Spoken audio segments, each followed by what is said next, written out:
have already heard some people saying, not just Clemson fans, but it is a phrase that I have heard a lot of football people say dating back to, now I will bring it back up, the 2019 NFC Championship game, when the worst missed pass interference call of all time was pass interference missed called. And after that happened, and I went on the radio the next day, and I said that this is an injustice in the sports universe, and that referee should be accused of violating some article of the Geneva Convention. That's how bad that call was. I took a bunch of calls from people who would say things like, Rob Brown, you still should have won the game. Rob Brown, one call should not impact the outcome of the game. Rob Brown, what you cannot say is there weren't other opportunities for the New Orleans Saints to win the game. Guys, listen to me for a moment. That might be true. But at the end of the day, what happened was, despite how poorly they played in the first quarter, despite how poorly they played in the fourth quarter, the Clemson Tigers still, as much as they didn't do, had done enough to win the game. And call. Not on defense, but, There were drives that the defense was embarrassing. And there were drives that the defense looked like the preseason top 5 team that they were. It was the most, and when I say the most, I mean the most. It was the most inconsistent within one football game, 4 quarters. It was the most inconsistent I have ever seen one football team look. There were drives, offensively and defensively, where the Clemson Tigers looked like a national championship caliber team. And then there were drives that made Dabo Swinney tiptoe right up to the line of having a freaking aneurysm on the sideline.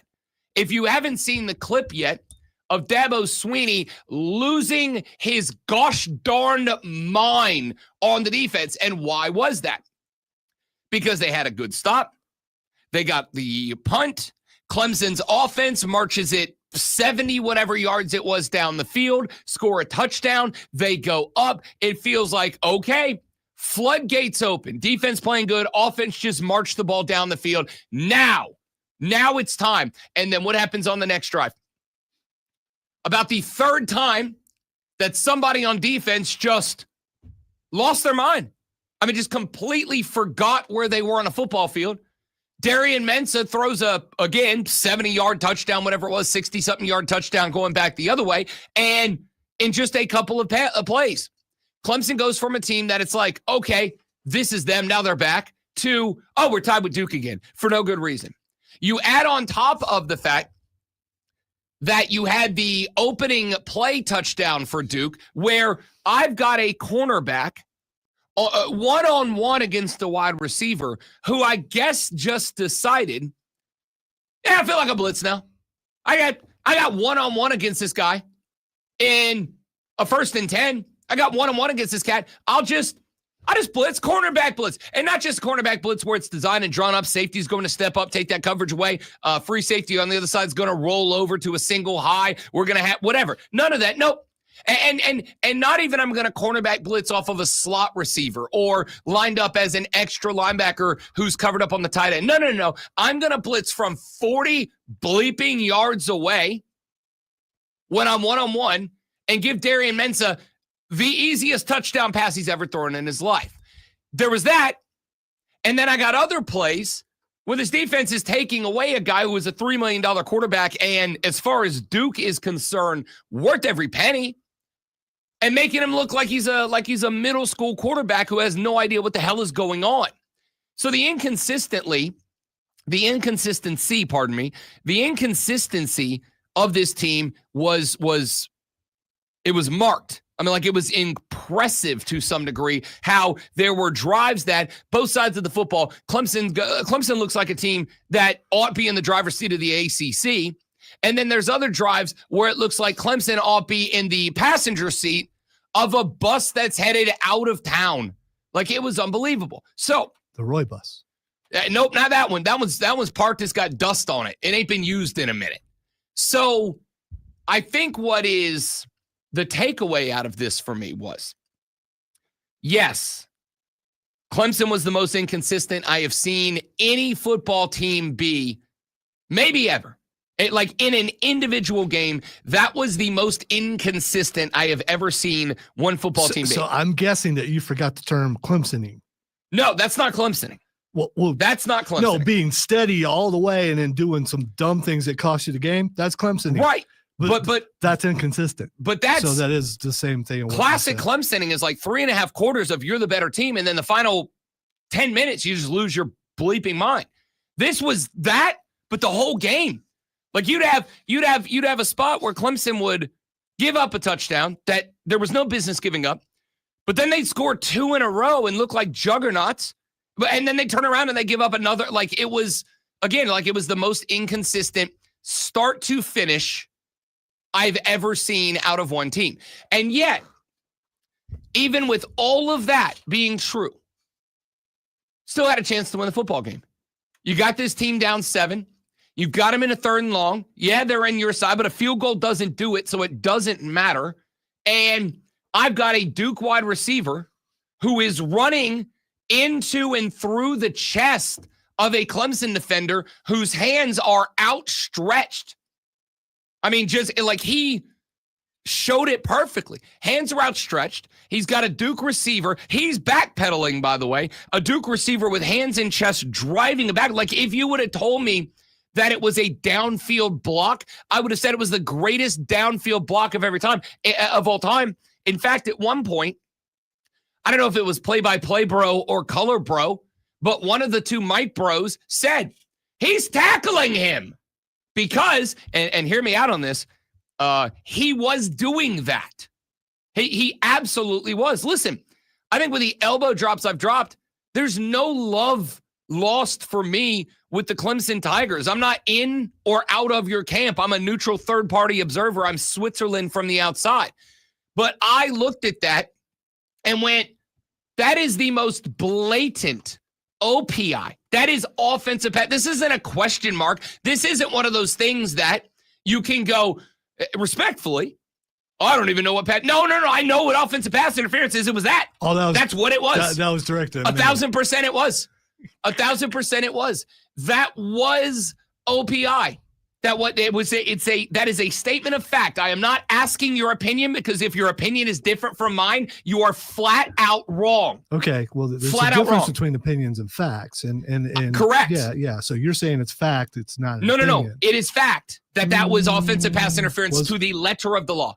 Yes. Was it called? I mean, if I drive 90 in a 25, then I'm not pulled over. I appreciate. I'm not speeding. I appreciate your consistency. You've used that one before. Because it's perfect and there's no comeback for it. I don't know why you're so angry, man. I am here because you're offended by anything pass interference related, and it's some kind of I don't know what it's called. There's a thing wrong with you now, and you will forever be scarred by that, and you will always be the guy who stands up and defends anyone who you feel has been wronged by a non-call for that sort of thing. All right, so if we are going to base our opinions on bias, which of ours is probably going to be the more violent? And I use that word very intentionally. Violent? Yeah. Which of our two biases is going to have the more difficult time being put to bed for an objective conversation here? I mean, you could say all that. We both pick Clemson to win. Correct. I rarely pick Clemson to lose. If I was completely biased against Clemson, I would be saying they can't win. But I haven't been saying that. I've been saying they can win almost every single game, and probably every single game they played this year, and they haven't. So I just, I can still look at put the fans aside and look at the game and try to figure out who I think is going to win. And you also said that you thought that they shouldn't look at Duke and think it was an easy win. That's not a direct quote, but that's what I got from it. Because that is the take. You are correct. What I will say, the better team won Saturday. I mean, you can come up with a reason. I'm not talking about you in general, although you seem to be defending them. You can come up with a reason why. In the end, they lost. You just lost. I mean, win or loss, this thing means nothing other than this is a problem for Dabo. The loss is not solely and exclusively because of the pass interference call. However, the final touchdown, which Duke scored, and again, you still had a chance because had you stopped the 2-point conversion, you still win the game. But the final touchdown, as it was scored, should not have been on the board. It was the definition of offensive pass interference. So it sucks. It sucks for you. But on the flip side, you did allow Duke to come into your house and put up 40 plus. So yes, on one hand, I will absolutely point out that OPI called DPI, which Dabo Sweeney got fined $10,000 for making completely justified comments about it. We're coming to that. I've got the sound for you. That should have been an OPI. It should have moved Duke back 15. It should have made the scoring much more difficult. Before Dabo started winning championships, this was Clemson. So this is just Clemson going back to what it was. Correct. But that's not who they have been for a long time. And if you don't want to go back for that, if you don't want to go back to that, then you have to make sure you don't do that now. So and this is history why it doesn't matter. I mean, I think history is important. That's fine. Yes, Rob Brown, I know, guy who has literally traveled the entire state of South Carolina to go look at It's ironic grass. that you would be taking that angle. The reality is history is important, but what you do now is what is important for the future. So this is why I've been on Dabo's ass for 3 weeks now when he gets on the mic and goes, well, back in 2018, I don't care about 7 years ago. I care about now. What are we doing now? It's the exact same as the country. Yes, I am proud of the history that came out of South Carolina in the American Revolution. But what we do now impacts tomorrow, and that's most important. All right, we're going to get back on this because we're not done by a long shot. Rob Lonzo, the Rob Brown Show, the fan upstate. And I can't go back and watch the game because it was an ABC game, so it's not on my YouTube TV to be recorded. Super duper. Thanks, ABC, Disney, ESPN. I hope you all have enough money now. Be right back, guys. Stay right there for me, please, and thank you.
We went up to Grandfather Mountain yesterday. We're up there 3 hours, and it's freaking cold on top of that big ass mountain. And I think it screwed me up. I coughed all night, so yeah. I think it screwed me up bad. My throat hurts. I've been leaky. Well, that was me all last week and continuing this week, so.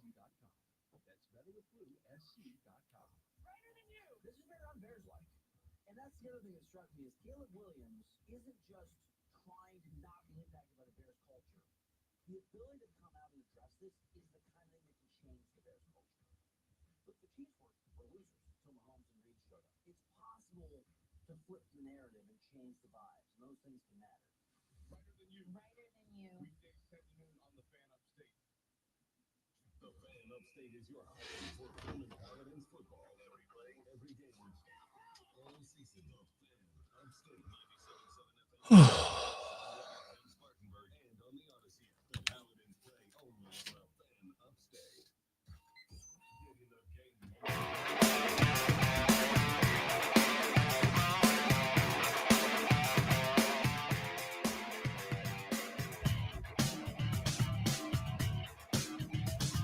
The Rob Brown Show on your radio. It is the Fan Upstate. So we have a texter who has said, Rob, your argument is stupid. The play before it was clear pass interference, and they didn't call it. Quit crying. Watch the whole clip, not just the end of the play. The corner rode the wide receiver the entire way up the field, hand on him, holding for 10-plus yards. I did watch the entire clip, texter. I've watched it a couple of times. Now, I've only been able to find the entirety of the play that focuses or that shows. And this is, by the way, this is why Rob Brown is team all 22 cam. This is why Rob Brown believes that the sideline angle that we get, where they always zoom in on where the ball is instead of the Madden angle, where they show you everything happening on the football field, is bad for football. So wait. So that's exactly what I said. This person says it, and it's okay. And you, well, no, because I haven't responded yet. I've just read what they said. Okay, all right. The response to it is going to be, if you would like to say that the play before it was clear PI, then my question is, why aren't you fuming about that? Right? Why aren't you fuming about that? Now, to the second half of that. I sat on my couch and laughed because I knew what today would be. You know, that's like, thank you for giving us such a wonderful topic, football people. And it's a shame that Clemson lost. So the response to the second part of that text is going to be, what I saw on the whole 10 yards up the field was hand fighting, which has been said over and over. If both players are actively engaged in hand fighting, they're not going to call it. Is that in the law? Is that in the rule? I mean, is hand fighting mentioned in the rule? No, it is not. Oh, okay. So at any moment, a referee could throw the flag when that's going on. Correct. Right. So it's subjective, which means it's up to each referee's opinion about whether it is or not, because the rule is not clearly defined. In the part of the play which was called a pass interference, which was called a defensive pass interference, let's be quite clear. And what was called a defensive pass interference, that was objectively not the correct call. So if you want to make the argument that the pass interference should have been thrown on the 10 yards up the field, then make that argument. That's fine. Make that argument. I would respond to that by saying it has been said by every official who's ever been asked about this on television that hand fighting between a DB and a wide receiver in route it's just not going to be called, because the only way to correctly call that would be to correctly say whoever went hand on first gets the call every time. And then we just never have anybody running a route. I am fine with saying that is complicated and that is subjective, but that's not the part that was flagged. It's just not. Now, if you want to say that the reason that the offensive pass interference was flagged as a defensive pass interference was because of the hand fighting that happened on the, quote, whole 10 yards up the field, end quote, then you should be mad that the flag wasn't thrown then. So that what happened at the end of the play is irrelevant. That's what you should be. You should not get mad at the guy who says the part of the play that you called a flag wasn't. In fact, the part of the play that you threw a flag, you threw it 100% the wrong flag. Like, if nothing else, it should have been a no call. But the reality of the situation is the part of the play that you threw a flag was an offensive pass interference. The Clemson defensive back had his space. He had his body turned. The hands were outstretched. The Duke Blue Devil wide receiver went hands into the chest, drove him, and pancaked him to the ground. If that's the spot that you're going to throw a flag, you did it incorrectly. If you want to say that it should have been DPI earlier in the play, then argue that the flag should have come out earlier in the play. If you want to argue that it was okay because, well, he got away with something way over there and this was shit, then be mad that he didn't call it way over there. That's a different thing. You are asking me to say, well, this thing that was very clearly 180 degrees the opposite of what happened, that is okay because of something that happened 3 seconds earlier on an entirely different segment of the football field, then get mad that the flag didn't come out then. If it was egregious enough over there that you felt like you need to make up for it over here, then throw it over there. That's how I don't understand. I'm so glad the Clemson fans are outraged. The stream is just full of their comments. I'm sure the text line is too. The phone calls are, I cannot, you shouldn't be able to hear my voice right now. I should be answering the phones, but I'm just letting them blink because I don't want to deal with angry people. So here's the thing. Here's the thing. The situation here is this. This call that I am upset about obviously happened in the Clemson game and obviously impacted two teams, Duke and Clemson. I don't, and let me be fundamentally clear about this, I don't give a damn if I don't hear a single Clemson fan today, tomorrow, or the rest of the year have a problem with this. I don't care because this is a bigger problem than just that one play on that one drive in that one game for those two teams.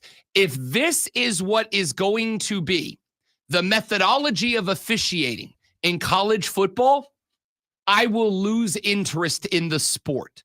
It is not the portal that will make me lose interest. It is not NIL that will make me lose interest. It is not the fact that you can gamble on college football that will make me lose interest. It is not coaching hirings or firings that will make me lose interest. It is not even, as much as this is probably the closest to it, it is not even the evolution, eventual creation, and inevitable domination of college football by super leagues or super conferences or whatever we are going to end up calling them. None of those things are going to take my interest away from college football. What would take my interest away from college football, and maybe this is caused by one of those things, I don't know, but what would take my interest away from college football without a doubt would be if that becomes prevalent across it. And Clemson ain't the only one. Again, it didn't change the game, but Ohio State got away with a textbook definition targeting call against Penn State that got reviewed and got still upheld when it was blatantly wrong. Blatantly. So if we are going to get to a point where that is the way that officiating works, so I'm out. You picked that as a way to come in. Not at all. I'm sure stuff occurred in other games. Sure, give me an example of a blatant and egregious and obviously incorrect call. I'm happy to use any one you want, but those are the two most glaring examples of the weekend. Here's what we could do. We could go through every single game and find one of those. Feel free. We could. No, we could. We don't need to because it happens in every single game. Cool. I'm then fine. Why do we watch football anymore? I don't know why you watch football, but I watch it because I find it entertaining. Okay.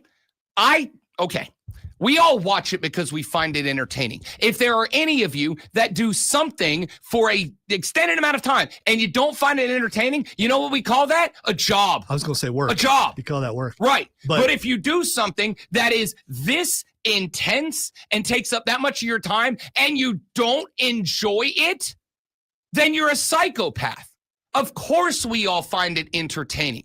But at the end of the day, the entertainment is because we like to think that from kickoff to final whistle, at the end of the day, the two teams on the football field are playing by a uniform set of rules across every game that gives each team an equal chance and opportunity to win the game. And if these calls are going to happen, that's not true. I find all this entertaining, by the way. Good.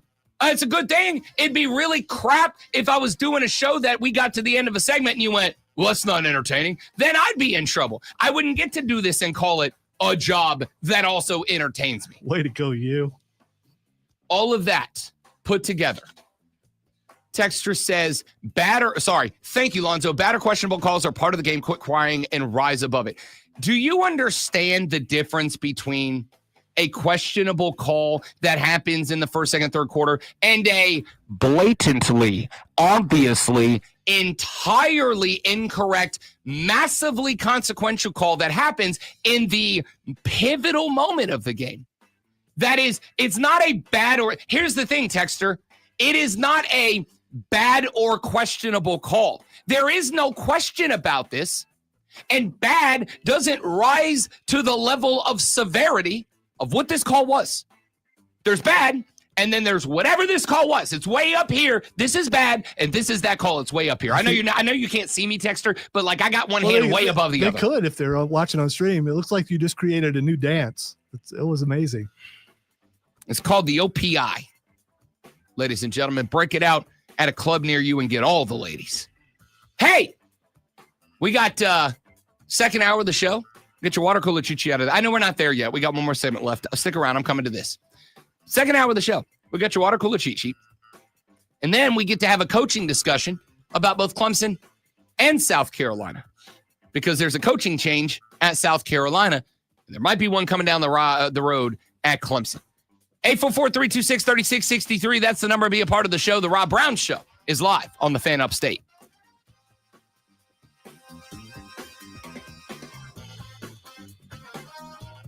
Morning, Patrick. Welcome in, big dog. Mike Shula is, and I quote, finally gone.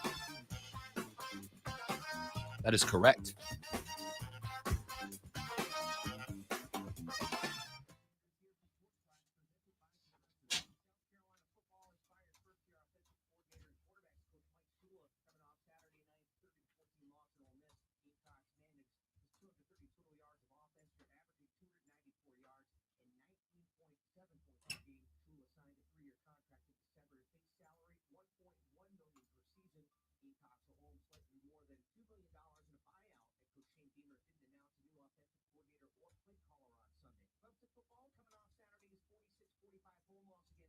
Hey guys, stay right there. I got to write out a couple of things. We'll be right back. Don't go anywhere.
Rob Brown Show back on your radio. It's the Fan Upstate. Rob Brown, the Great Malonzo, and you. We're going to talk a lot of college football on the radio program today. Obviously, it was a tremendous weekend. Our new AP poll is out, but it is the turmoil taking place at both of the major programs that we cover here in the upstate of South Carolina that I think is going to drive the discussion today. The turmoil, of course, with Clemson losing to Duke. They are now 3-5. It is the worst start to a season for Clemson dating back to 2010. 2010. So we can talk about the history of Clemson. And again, I know I have been getting on Dabo's ass about becoming a history teacher so far this year because it has felt like in multiple games leading up to this weekend that have gone wrong for Clemson, the conversation has had Dabo Swinney in press conferences giving us all repeated history lectures about the history of the program. And I get it. And it's not that I have a problem with it. Because as I've said before, you're not having these conversations that are triggered by the fact that you are nowhere close to meeting expectations. If it wasn't for Dabo Swinney, who created the world that you live in which you have these expectations. But the reality is, regardless of the reason that you are in a spot where you have the expectations, you have the expectations. And if you have the expectations and you don't meet them, tough conversations need to be had. I've made this joke that is a joke, but also kind of isn't a joke for many years. The joke that's not a joke that I have made for a long time is that if you are doing a job, don't go above and beyond. And I know we're all taught to go above and beyond, but don't. And the reason you don't go above and beyond is because once you go above and beyond, that's now the expectation. People in charge are going to look and they are going to say that one time, thank you so much for going above and beyond. But then they're going to make that the expectation moving forward. Very early in my radio career, when I was down in Destin, Florida, I did 2 years when I got my very first show, my own show. I produced our morning show for a couple of years, and then eventually I got my own show. And when I got my own show, I took it obviously very seriously because, as I've said before, this is a cutthroat business that we are in. The boss probably gets at least a fistful of emails, resumes, and demo tapes every day from people who would love nothing more in the world than for me to get pink slipped and them to start my show tomorrow. Without a doubt, it's a cutthroat industry. And so for the first 2 years, knowing that it was a cutthroat industry, because the first day you work in this job, you learn that lesson. For the first 2 years, I didn't take vacation. I didn't take sick days. I worked multiple shifts. I did everything that was within and sometimes outside of my power to be the best employee I could be. In my, late second or early third year, I remember going to my boss and saying, hey, I'd like to take some time off for vacation. And I don't remember if it was for Christmas or whatever else, but I wanted to take a week off.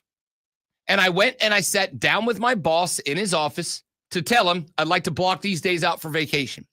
And his response to me was, vacation? You don't take vacations.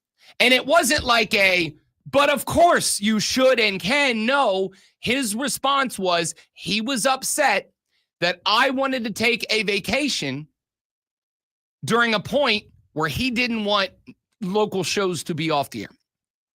And he said to me, I don't remember the exact quote, but something along the line of, you do know that there are other people who would love to have your job and would be willing to work during the holidays, right? I had carried that station for the better part of 4 years at that point.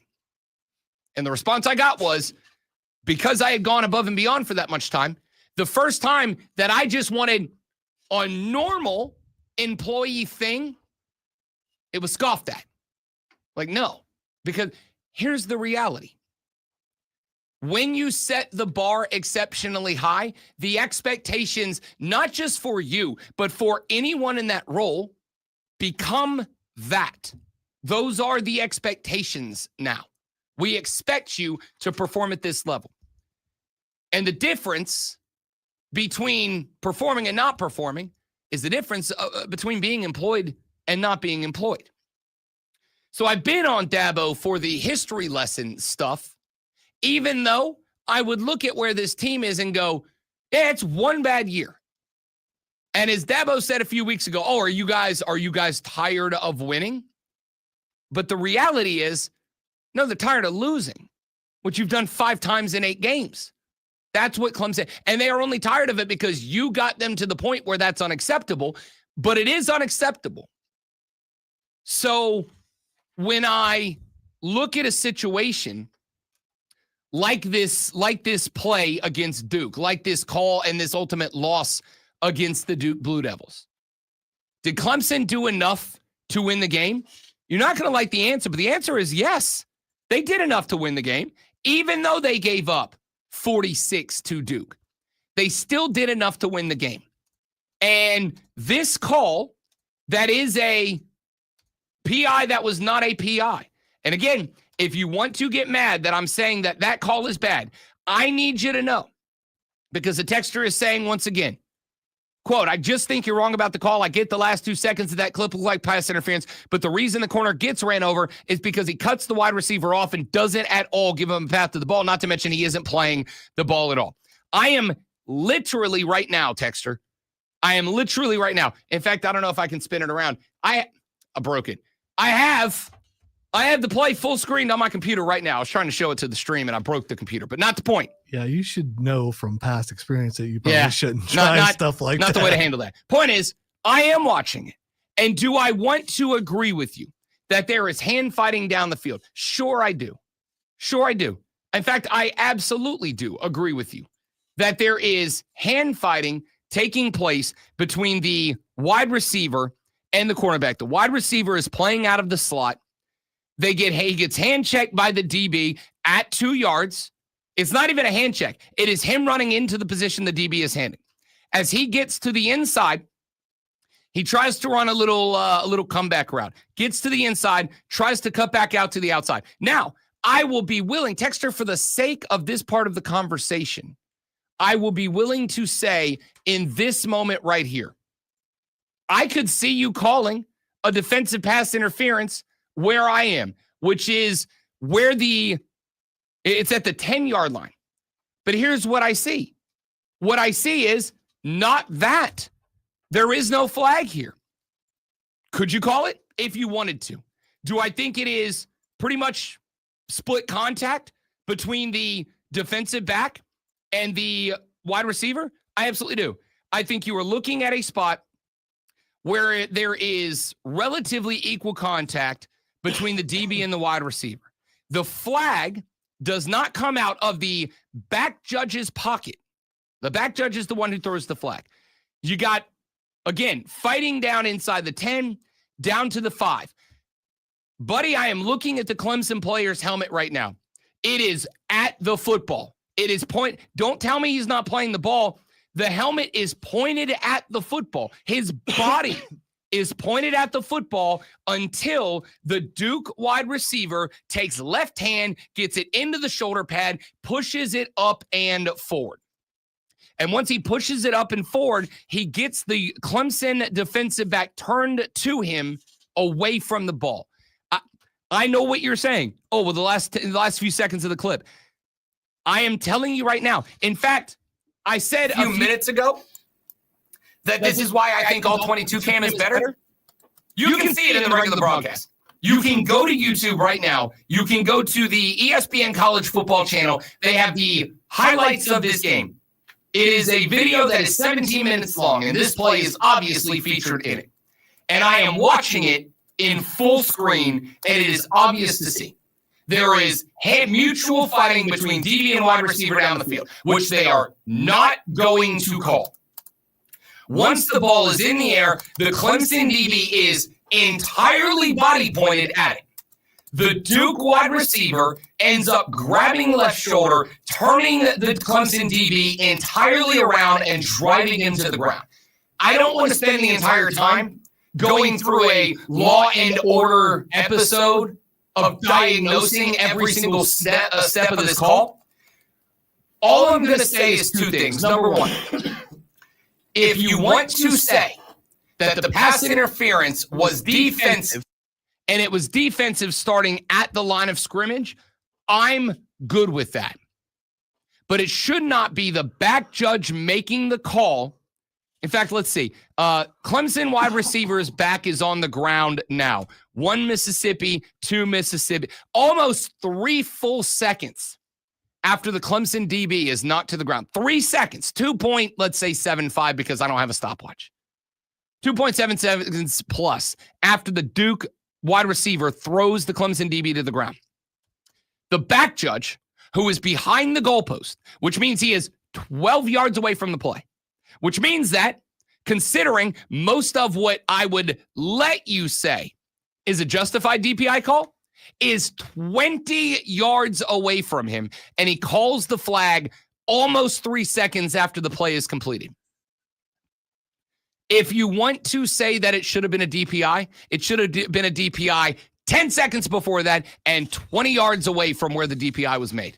It's not it. Now, the reason that this grates on me is because this was a game-influencing call. Not play, call. And when we look at a situation that Clemson is in right now, do I think that winning this game and going from 3-4 to 4-4 makes the season okay? No, I don't. I don't think it changes the season. But let's be honest with each other. There is a big vibes check between 3-5 and 4-4. There is a huge vibes check between 3-5 and now, in what I don't care what you say, no one thought was a reality. It's looking more and more like Clemson v. South Carolina might be for bowl eligibility for both teams. Or it for might, both teams. Or they both may be out of it by the time you get there. Might be. That might be between 2 5-win teams. Might be just pride. It might be between 2 5-win teams for Don't bowl you think eligibility. 5 is pushing it, maybe 4. I mean, it might be. Like Clemson and South Carolina both coming into this weekend 3-5. It might be between 2 5-win teams to get to 6. It might be between 2 4-win teams to get to 5. It might be between one team fighting for bowl eligibility and one team saying, if we ain't going, y'all ain't going either. We'll find out. But what I do know is this. For a guy that has been at the helm as long as he's been at the helm, for a guy that is the reason that the expectations are high enough that this ain't good enough, what I don't think is that Dabo Swinney or anybody else deserves to live in a world where he could be 4-4, but instead he's 3-5, and I directly attribute it to this call made 4 seconds after the play was over from 20 yards away from anything you want to say was correct, instead of 3 seconds after the play from 10 yards away by a guy whose responsibility is questionable to even make the call at all. So make of that what you will. All right, when we come back, Water Cooler Cheat Sheet, top 3 sports stories you need to know from across the weekend. Then we'll talk about South Carolina because not only did y'all embarrass yourselves this weekend, but Mike Shula is out as well. So we'll get to that and a whole lot more. Ladies and gentlemen, sit back, relax, because if there is one thing that Zoe and I agree on, said he does a pretty good sports flash. Do we really agree on that? I don't know. That didn't sound heartfelt.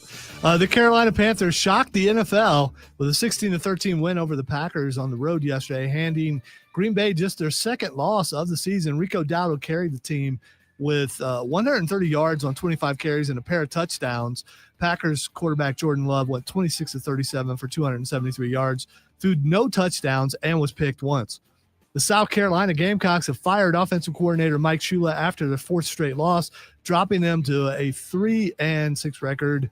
Shula's offense has been Lenore Sellers' struggle, with just 7 touchdown passes and 5 interceptions through 9 games. The Gamecocks ranked last in the SEC in both points scored and yards per game. Kyle Larson won his second NASCAR Cup Series championship yesterday in a thrilling race that came down to an overtime shootout between himself and Denny Hamlin, denying Hamlin his first ever title.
The Rob Brown Show on your radio. It is the Fan Upstate. Let's keep it a buck, people. There is not enough time, even in 4 hours, to get to everything we need to get to today. We have yet to get to the Carolina Panthers.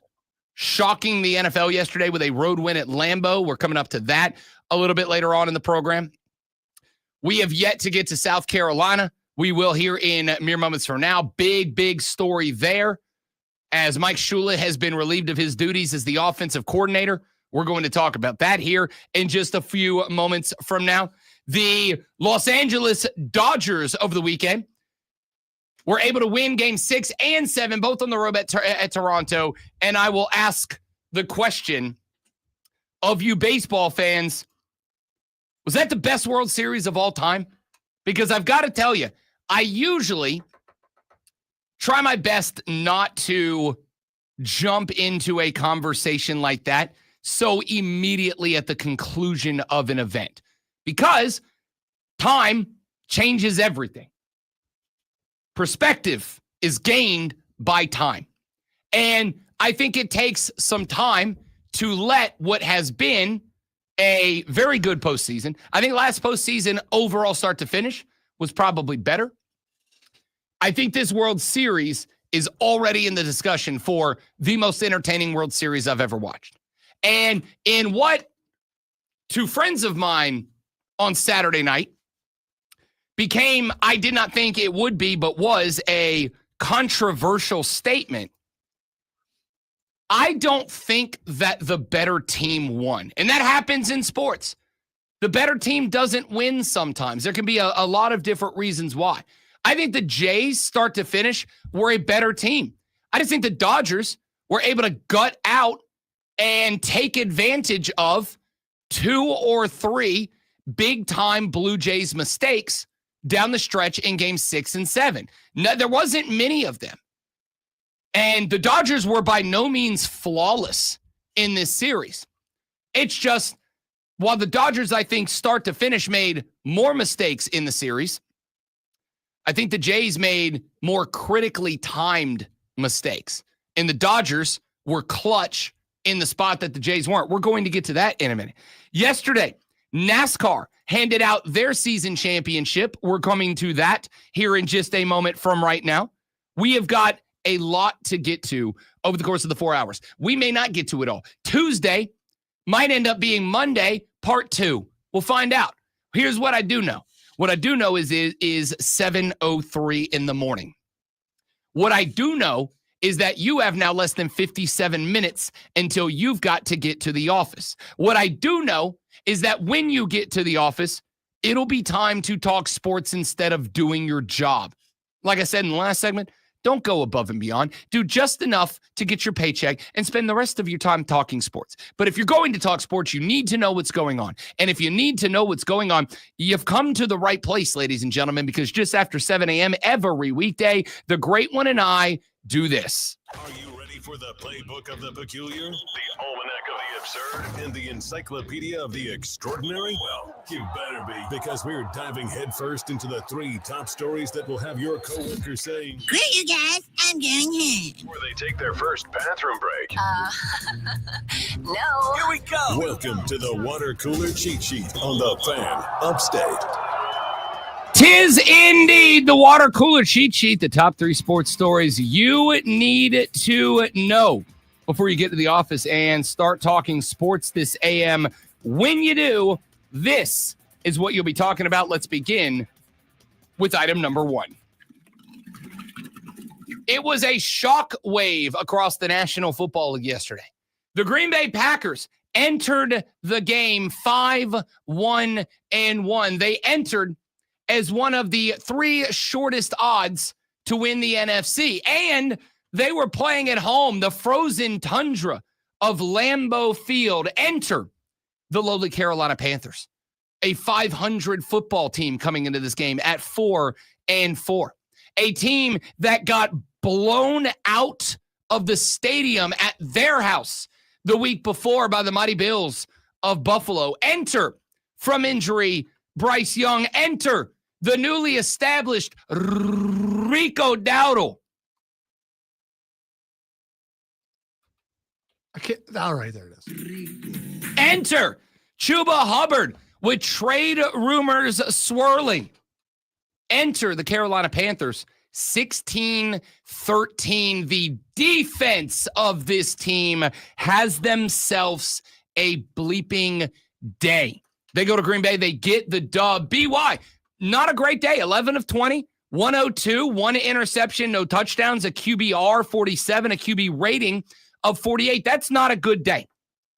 It is a good day, however, when you can go 11 of 20 for 102, 0 tutties, 1 pick, a QBR of 47, a QB rating of 48, and still win the game because Rico Dowdle, 25 carries, 130 yards, and 2 rushing touchdowns. Plus, ladies and gentlemen, and I'm real mad that everybody else is giving props because I could not wait to talk about it. Apparently in the NFL, 3 pumps is too many pumps now. You can only do 2 pumps now. 2 pumps is too many pumps. You can only do 1 pump now. Rico Dowdle hit with the flag in the end zone for doing the Key and Peele touchdown celly. You can do 1 pump. You can't do 2 pumps.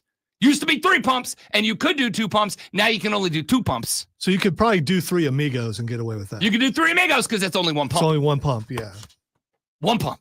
Yeah. But if you do 2 pumps, too many pumps. You know what? Let the boys play, all right? I think 2 pumps is an appropriate amount of pumps. 3 pumps, too many pumps. Or save your pumpings for later. No. I mean, you know. Pump all you want, all right?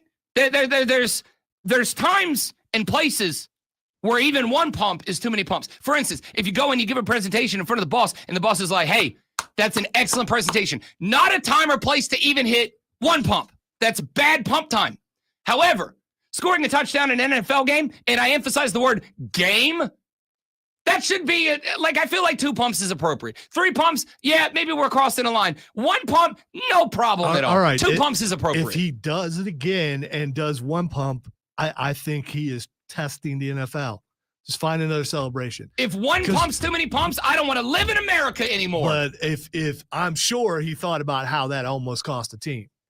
I mean, it almost cost him the game. If we live in a world where you can't do 1 pump after a touchdown, what is freedom?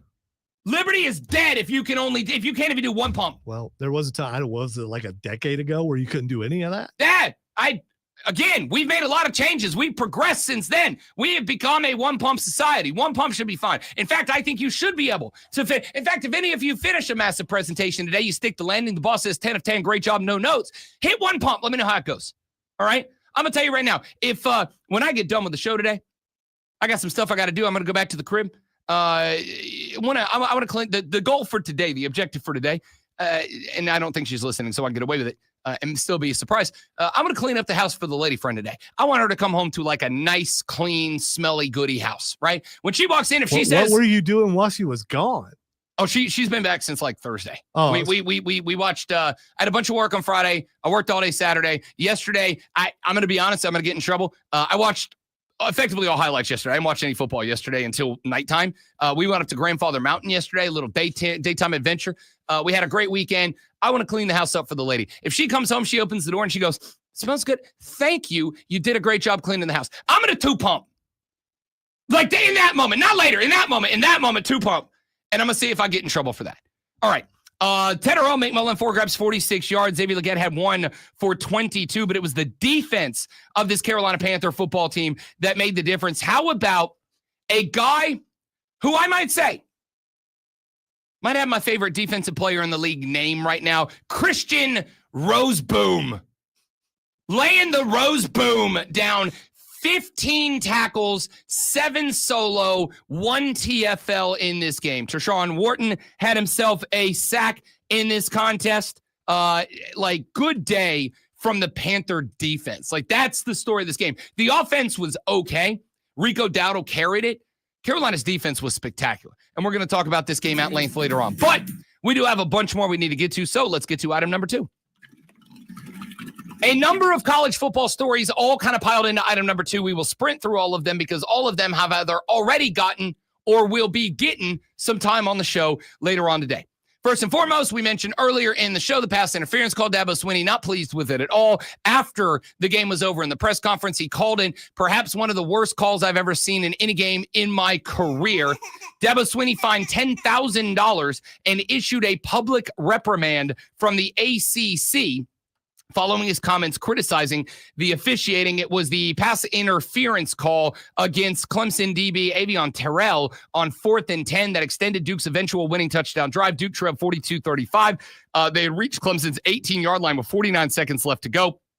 Terrell and Duke's Quayshawn Brown were tangled up on a pass play from Darian Mensah. The penalty went to Terrell, setting up 1st and goal. Duke would score on the next play, a 3-yard run. Then Duke would convert a 2-point conversion to take a 46-45 lead that held up. Sweeney said after the game. Wait. We went the entire first hour, and it was never mentioned the kind of guts it took to make that call at the end of that game. Oh, it's huge. To go sorry, for the win. Wait. Adamantium testicles from Manny Diaz to make that call. And I get it. You don't want to play OT in that stadium against that team with those guys because the crowd wasn't gone, right? Like it wasn't an empty stadium. I don't want to go to OT either. We're either going to win or we're losing. If 2 yards costs us the game, it costs us the game. Adamantium testicles. And I didn't know until today I was allowed to say it on the show, but Lonzo did. So now I'm in the clear. For Manny Diaz to make that call in that moment, Duke goes on and gets the win. Nebraska quarterback Dylan Raiola, broken right fibula. He is out for the season, suffered the injury while being sacked, losing a fumble early in the third quarter of that 21-17 loss to USC. Matt Rule told reporters that Raiola wanted to return to the game, but couldn't run. So Rule decided it was unsafe to send him back in. Yeah, with a broken freaking fibula, I'd say so. Raiola would not return because of a broken freaking fibula. There are different degrees of broken. I mean, yeah, but it's not fractured. I feel like fractured, you'd be like, give me a shot, coach. Broken? That seems not good, especially when you're getting absolutely racked like he was. Wrap a bunch of tape around it. The AP Top 25 poll is out. Ohio State remains on top. The vote tally of the 3 teams at top stays the same. 54 first places for number 1 Ohio State, 11 for number 2 Indiana, and 1 for number 3 Texas A&M. Alabama, Georgia, Oregon, Ole Miss all stay 4 through 7. BYU slides up 2 spots to number 8. Texas Tech up 4 spots to number 9. Notre Dame back inside the top 10, up 2 spots at 6 and 2. Oklahoma jumps 7 spots after their big win, up to number 11. Virginia now. How about Tony Elliott's squad at number 12? What if the Cavaliers are an ACC representative in the playoffs? 0 people predicted that. Not 1. 0 people. Texas is now at number 13, up 7 spots after their win over Vanderbilt. Louisville up to number 14. Could be Virginia and Louisville representing the ACC. Vanderbilt at number 15 after their loss to Texas, down 6 spots. Georgia Tech takes maybe the most shocking. It's both the shocking and most not shocking. Clemson and Florida State aren't good enough to be Dave Dorand. Somebody's got to get Dave Dorand every year. This year, it was the Rambling Wreck down to number 16. Utah up 7 to number 17. Miami, after their next loss to 6 and 2, drops 8 spots down to number 18. Mizzou stays at 19. USC up 3 spots to 20. Michigan stays at 21. Memphis up 3 spots to number 3. Tennessee takes a tough L, down 9 spots to number 23. Washington goes from unranked to 24. And the Bearcats of Cincinnati, with their second loss, drop 8 spots down to number 25. And now it goes back into irrelevancy, which it should because of tomorrow, right? Is it tomorrow? Tomorrow is playoff rankings number 1. Not irrelevancy, because I promise you there's a lot of playoff voters who are going to be looking at this poll today and comparing it and contrasting it with reality. No way. Those guys watch every single game from all those teams, and they don't look at the AP for anything. I genuinely wish we could all believe that, but we don't, right? We don't. We just don't. Hey, we got a lot more we got to get to because we still have item number 3. Item number 3 on the water cooler cheat sheet. 2 championships were handed out this weekend. We start in NASCAR. Kyle Larson, now a 2-time NASCAR Cup Series champion, was able to get the win at Phoenix yesterday. But by goodness gracious, was there drama that took place. It looked like with just a few laps to go, Denny Hamlin was going to remove his name from the list of greatest drivers to never win a championship. He had the lead up front. And with a couple of laps left to go, championship contender William Byron gets a flat, goes into the wall, brings out a caution, and we have to go to overtime. Here's the problem.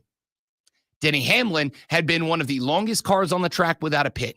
Denny Hamlin and the rest of the cars all had to pit. Hamlin, however, because of the wear and tear, had to take 4 tires, where Kyle Larson only had to take 2. The result of that, Denny Hamlin found himself starting with 2 laps to go in 10th place, Kyle Larson in 5th. And Hamlin did just not have the time. If it would have been 2 laps longer, very good chance Denny Hamlin would have gotten up there and been able to take the lead away from ultimate winner Ryan Blaney. And by the way, I don't know who could feel worse than Ryan Blaney. In the race until he wasn't last week, he would have been a championship driver this week. He wasn't a championship driver this week, yet he won the race at Phoenix. Instead, Kyle Larson checks inside the top 5. Hamlin was just too far back, and Kyle Larson able to get the NASCAR Sprint Cup Championship. We will address that later on in the show. The other championship, we're going back to Saturday. Worth it. This may have been, and I'll let you tell me if you think it twas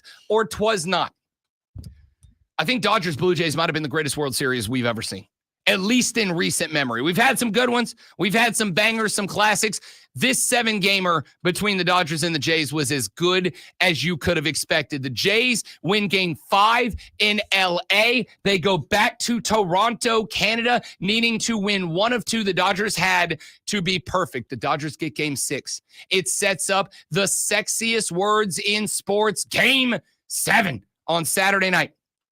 We got 11 innings of incredible baseball, and when it came down to it, the Dodgers able to get the win. Everybody who is anybody in this game pitched, and that included, for the final 2.2 innings, Yoshinobu Yamamoto, 2.2 innings, 1 hit, no runs, K'd 1, kept the Jays in a bases-loaded, 1-out scenario from getting anything done. And it allowed the Dodgers to get the final run when Will Smith went gigantodong, 366 to left field in the top of the 11th. The Jays had 3 or 4 chances in the last 3 innings, 9, 10, and 11, to put this thing away and just could not get it done and finish. We're going to talk about this later because I made a statement I did not think was controversial to my friends. We'll see if it is on the radio. I don't think the better team won the series. I think the team that was the most clutch. I think the team that was carrying around those adamantium stones late in the game just didn't make mistakes when Toronto did. And they won the World Series. Congratulations to Dodger Chris, who texts the show. He said, Dodger Chris, formerly UNC Chris, I'll go back when we're relevant. That's fair. That's fair.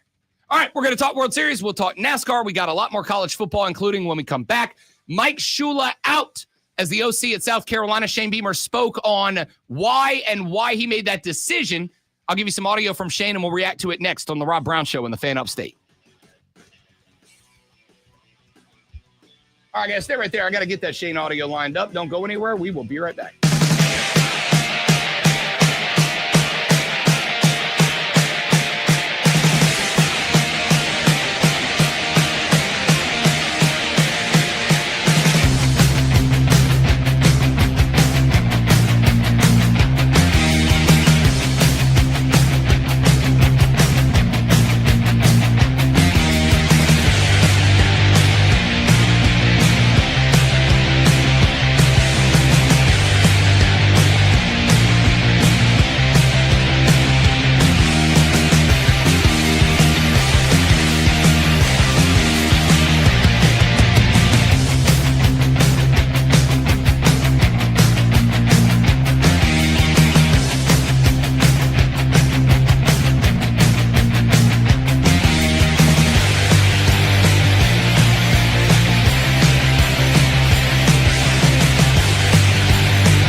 that yours truly has been wildly disappointed with the South Carolina Gamecock football program. And I have stacked the majority of the blame primarily in one spot.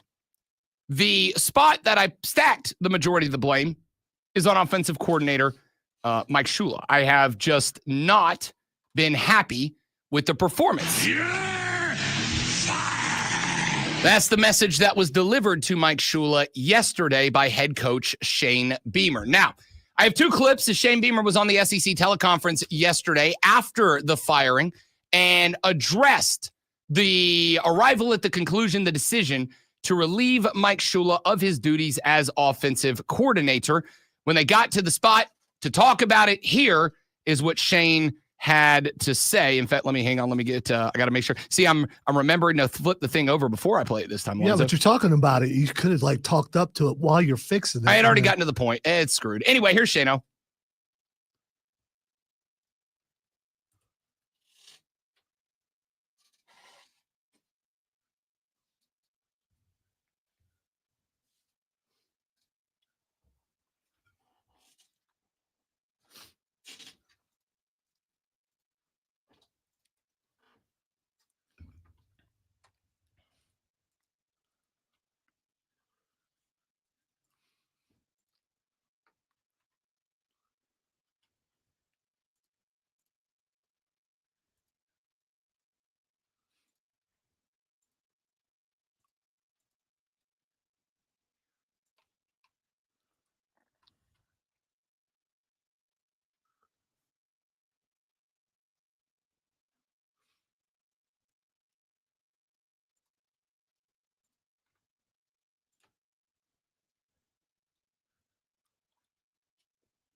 So there you go. There's Shane Beamer. There's the comments that he made after the decision to relieve Mike Shula of his duties as offensive coordinator. This was likely a decision that was a long time in the making.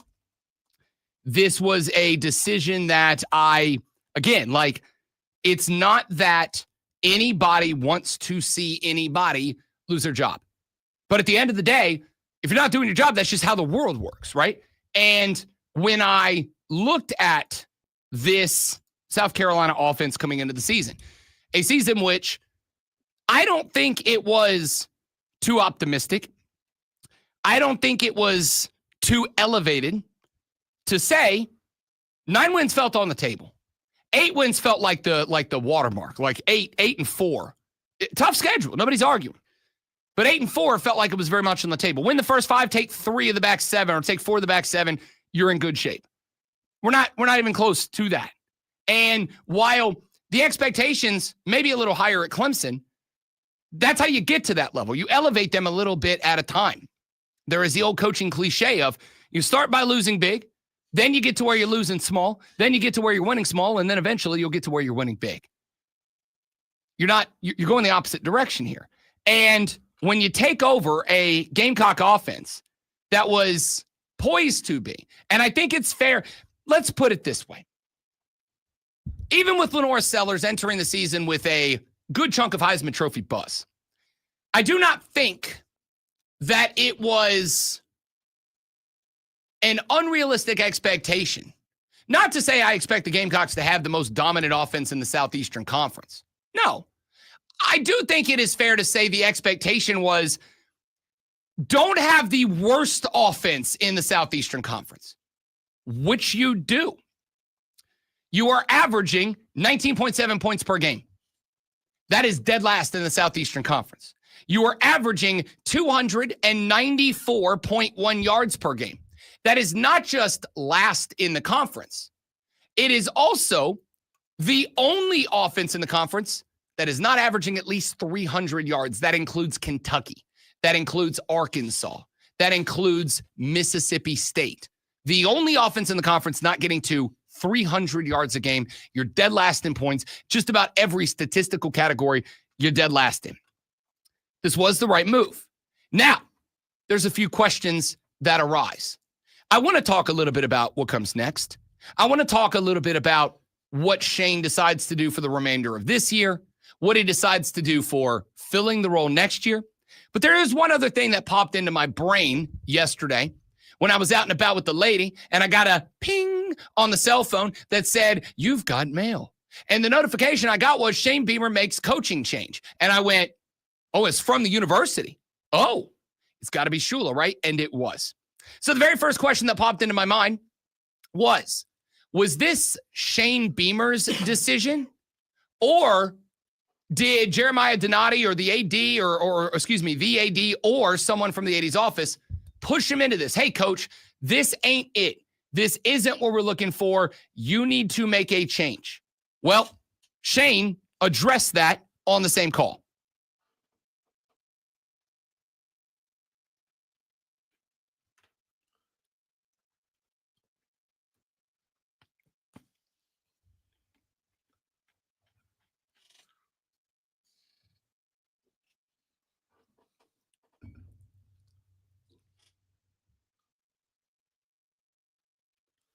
So, I will take Shane at his word on this. I will say, starting that answer off with... So you doubt that? I mean, so you... No, I'll take him at his word. I will take him at his word. Do I think that there was no pressure on Shane Beamer to make this decision? Not at all. I think he was pressured. I think it was more along the lines of like, hey, coach, like, you need to make a change. This is the most likely one. We're not going to make you do it, but just do know that, like, what you decide to do is going to impact how we in the athletics department look at you. And if a spot where you have the last placed offense in every statistical category, if that's good enough for you and you're not going to make a change, then we're going to evaluate how you evaluate that. I'll take him at his word. That's just you speculating, though. 1,000%. Yeah. I admit that. Just in case someone just tuned in. I admit that, but I view it the same way as if we got called down to the office and we got told, hey, man, you're 9 o'clock. 9 o'clock ordinarily in the show. 9 o'clock is usually where we do our professional sports talk, right? It's where we put the NFL most of the time. It's where we put a lot of our interviews on Fridays, whatever. Like 9 o'clock is usually kind of its own separate animal from the rest of the show every day. If we got called down to the office and the boss said, hey, your analytics, your ratings, your online listenership, whatever, it tanks at 9 o'clock. Now, we're not telling you what to do about that. We're just letting you know we are looking and we see that, and we recognize something might have to change about that. We're not going to tell you what to do. So if you and I came in here and we just kept doing the same thing in the 9 o'clock hour, we both realized that at some point we would get called down there the next time. And they would say, not only has nothing changed about the 9 o'clock hour, but now the ratings haven't changed in the 9 o'clock hour. They are going to evaluate our response to being told X, Y, or Z isn't good enough right now. And I think that's probably what happened here. I think Shane probably got told, we have zero interest in having the worst offense in the Southeastern Conference. And in a year where last year we had a quarterback who in the back half of the season generated more buzz and publicity about this program than we've had since Steve Spurrier took the job. not was coaching, took the job in the first place. And now we are, and I'm just saying this from somebody on the outside looking in, South Carolina is irrelevant in the national discussion. I know that because I either host, fill in, or guest weekly on 2 or 3 different nationally syndicated shows. And through the entire offseason, I got asked a gazillion questions about South Carolina. And through the first 3 weeks of the season, I got asked a gazillion questions about South Carolina. And now I was on BetMGM Tonight last Tuesday. I guest hosted with PJ Glasser this past Saturday. I'll be on BetMGM Tonight tomorrow. I'll be on another show, I think, next Sunday. Not one conversation has come up about this team. You went from a team that was generating as much buzz as anybody to nothing. And that's because you've got a Heisman Trophy quarterback who has, through 9 games, 7 touchdowns and 5 interceptions. You have an offense that is dead last in the Southeastern Conference. You are the Kentucky now. That's where you are. Kentucky just went on the road and got a win over Auburn. Got Hugh Freeze fired. We'll talk about that later. But that's where you are. So I don't think Shane got told, you're going to fire Mike Shula. But I do think Jeremiah Donati probably said, yo, it's year 1 for me. This is not what I want to have as the foundation for my time as the AD here. I'm not telling you what you have to do, Shane. I am telling you, I'm looking at the numbers, and what I'm looking at here isn't good enough, so fix it. And I think this was step 1. Here's the thing. This was the easy and obvious decision to be made. Easy and obvious decision to get made. The only shock is it took this long to get here. Now, do we see this thing open up moving forward? You've still got plenty of competition ahead of you. We'll talk more about this later on in the show. Want to get to Dabo? Is he on a hot seat or not? I got a thought on that. We'll hit that when we come back on the Rob Brown Show in the Fan Upstate. All right, guys, I got one more. Do you understand what they're talking about? People got the Rob Brown Bingo said about the no call against Clemson, and no, I'm not going to complain about the no call. That's what Gamecock fans do. Why does the stream get treated like this still? What, Wesley? Am I disappointed? Let me know how I'm letting you down, Wesley. What can I do? I'm your concierge day internet. I don't know if I'd respond to that tone. I will. I care what the people have to say. Tone. It's all about your tone. My tone's always positive. Be right back, guys.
Hey, man. I'm gonna. We don't need to have a conversation now, but I am gonna bring whenever you get a minute, probably top of the hour. Is it going to the top of the hour? I'm gonna bring the cart by with monitors because I've got 2 different setups, and I want to give you a choice. Oh, that's very kind of you. Well, thank you. It's You're kind of benevolent, being. I was put in the position. They were going to be all the same, so you would have just gotten what you got, but it was expressed to me that might be too expensive, and so in the effort of reducing some of the costs, I sometimes I risk different things. Sometimes I risk letting it go, and sometimes I don't. No, that's fine. It's not in utility. I just didn't do it. Well, no, that's okay. I was. And it's not in utility. Watching on the stream, and unfortunately, said, it's in aux. Something else that happened, and yeah, there was 30 seconds of silence. Yeah, it's me. I screwed up. I didn't even know if it was a mistake. That was, and then I heard a comment about why does the stream. All right, guys, hate me, okay? I barely slept last night because I'm coughing my stinking head off. No medicine is working. I had the wrong button pushed. I'm sorry. Okay. Unbelievable. I should be let go, fired, whatever. Suspended with pay. The ultimate punishment. Wait a minute, suspended with pay? Yeah, okay, you're right. Suspend me with pay. Anyway, I'm just gonna bring the whole cart by. and let you choose. Okay, that's awesome. I can just come to you when the show's over. Or well, it's Unless all you the way wanna down in just the get started. conference room. Okay. So if you want to come down there, next break, I'll have time. Yeah, top of the hour break. I'll have you guys. No, only a heel if I did it on purpose. Okay, I didn't do it on purpose. I'm sorry. Yeah, I don't drink alcohol, not even if it would heal me. Heal me. Heal me As as the in great Homer Simpson said, is alcohol, the cause and solution to every problem. And in truth, I'm not supposed to play it on the air. So there's that.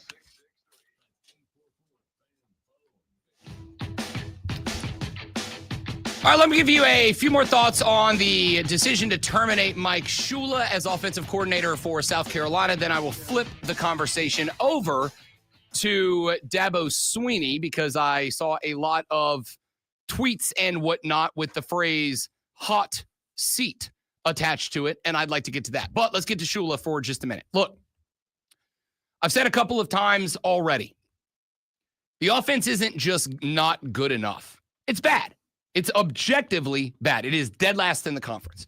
And the problem that I have was the Alabama game, which we talked about obviously at length last week. I thought that that was not just a winnable game.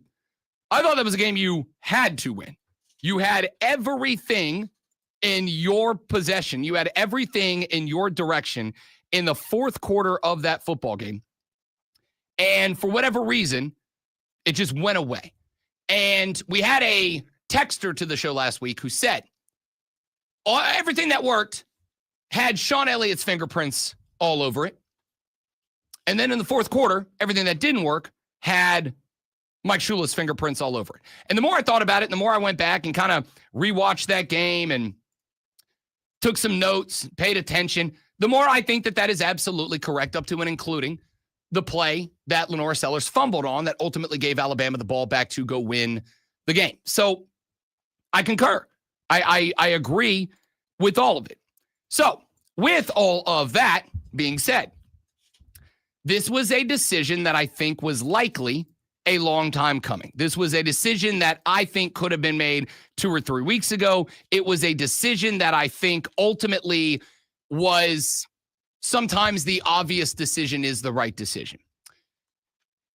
And the place that I am now in a spot of concern is that the reason that the decision that was the obvious decision and the obvious decision regularly being the right decision, the reason that this is a concern for me is I am afraid that Shane may create a world for himself that Dabo Sweeney has found himself in over the last 2 seasons, with the difference being that Dabo's got a couple of rings and 2 other championship appearances, and Shane's got nothing in his 5th year at South Carolina to say, yeah, like things have been great, now they're not, but they can be again. It's just a matter of we've been to the mountain middle, and now we've fallen back off.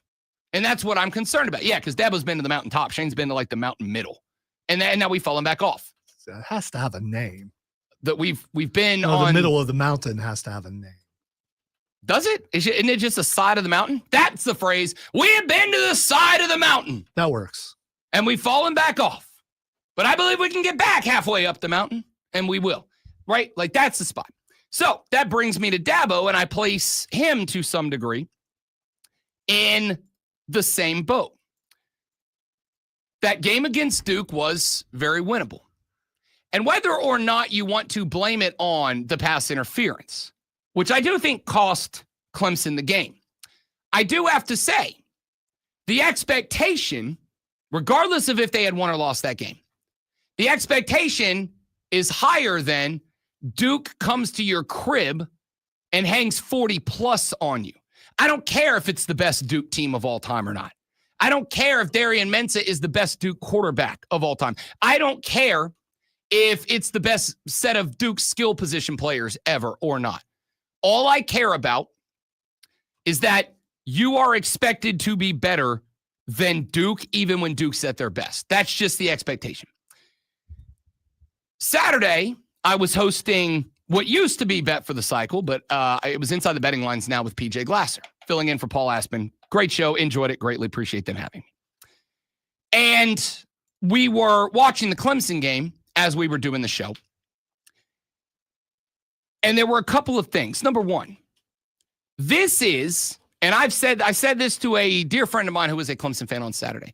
This has got to be the single most talented bad defense I've ever seen. Anybody want to object to that?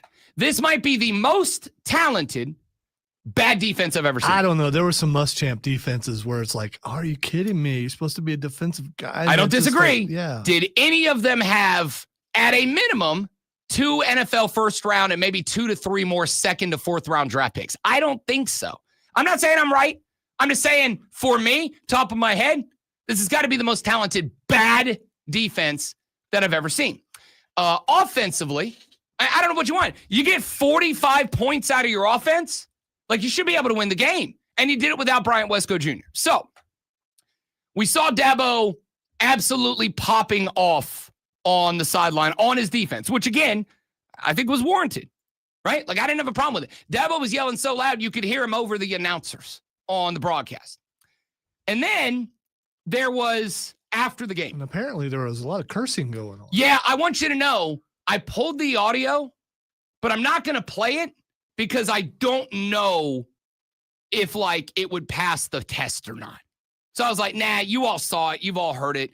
I don't know if Dabo dropped. That kind of goes against type and how we're sold about that place. I mean, listen, I know a lot of good people. Which is why a lot of people are upset right now. I'm just saying. Maybe so. Like we all get angry and some people when they get angry, that's what they do.